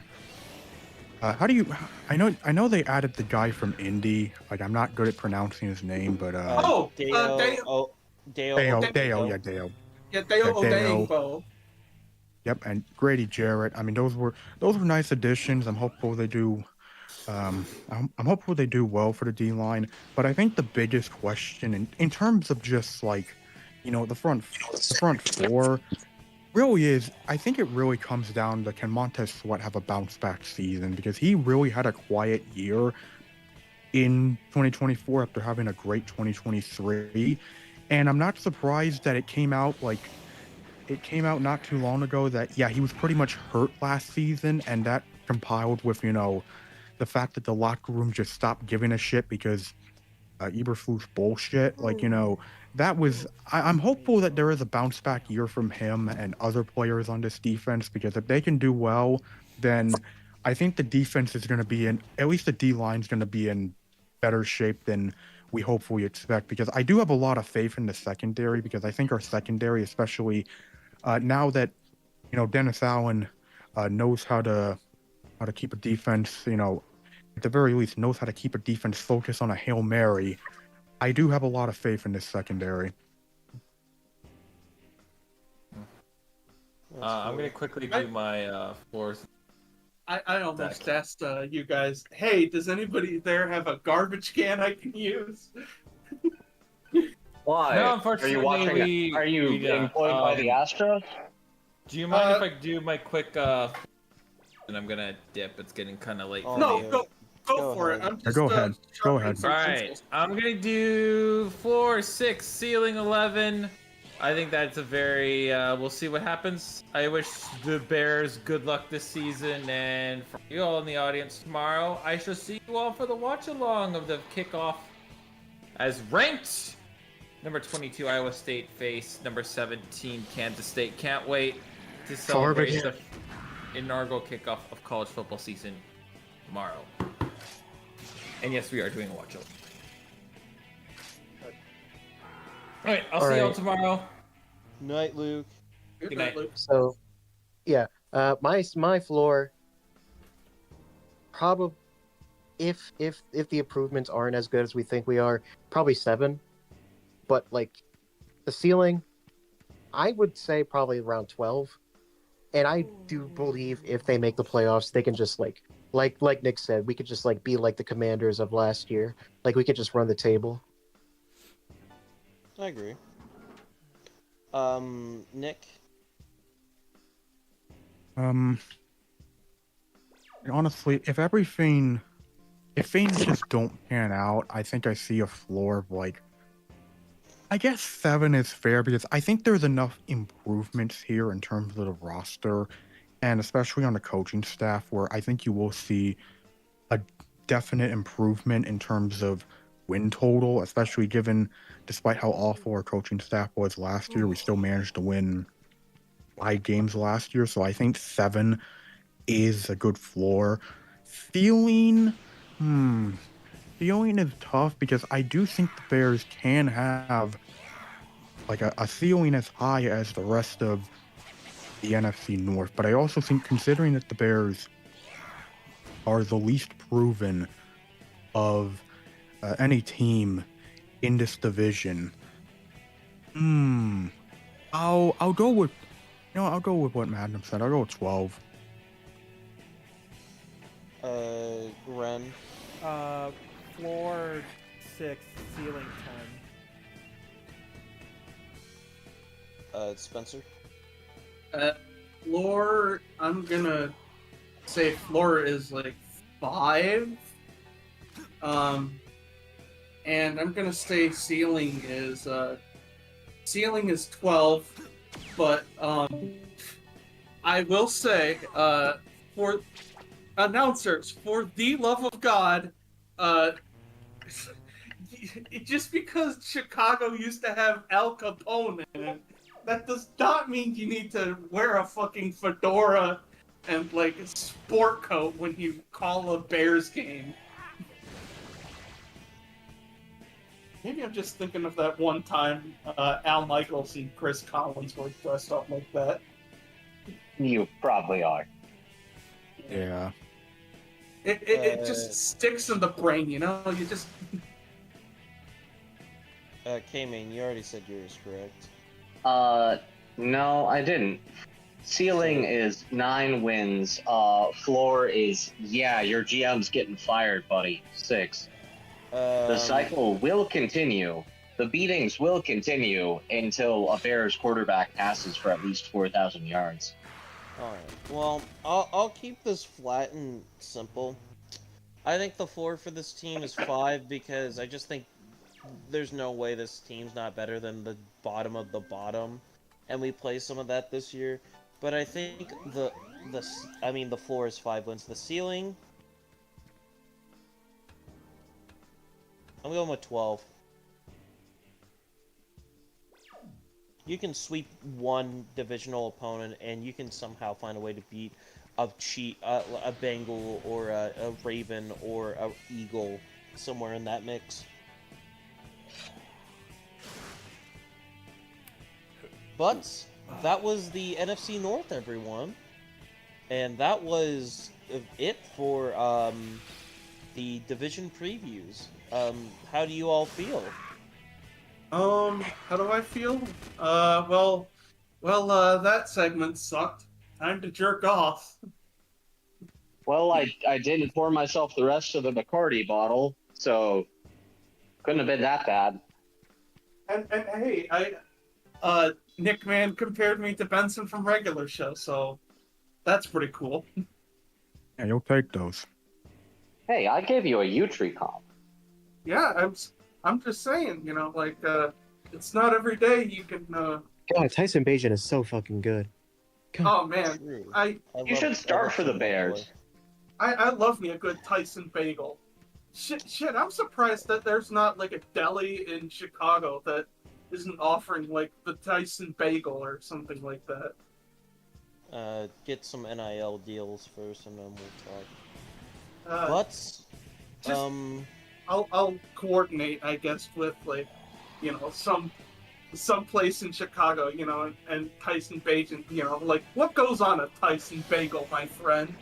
And he'll be like, I don't eat bagels. And I'll say, shut the fuck up, and then give him a black eye. Oh, guys, we have breaking news. After tonight's loss, the Colorado Rockies are officially eliminated from the playoffs. No! Oh. This is so sad. Can the Mets be eliminated next? No. They're like second in the division, I think. I have No. unfortunate news. Mets won against the Braves. Yeah. I know. I get daily updates about the Mets. The Yankees lost again. Why do you get daily The updates Yankees... about the Mets? Poor Yankees. I'll tell you after stream. Alright. But yeah, it is official, guys.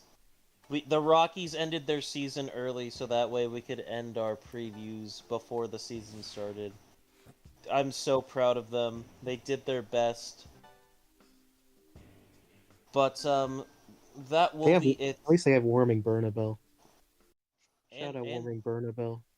And they also have Jordan Beck. Shout out to Jordan Beck, only because we all fuck with this one guy named Beck from our friend group. But thank you guys so much for watching the division previews. It really is amazing to be able to do this again. Special thanks to the people who aren't here: Freeman, Jugger, Noah.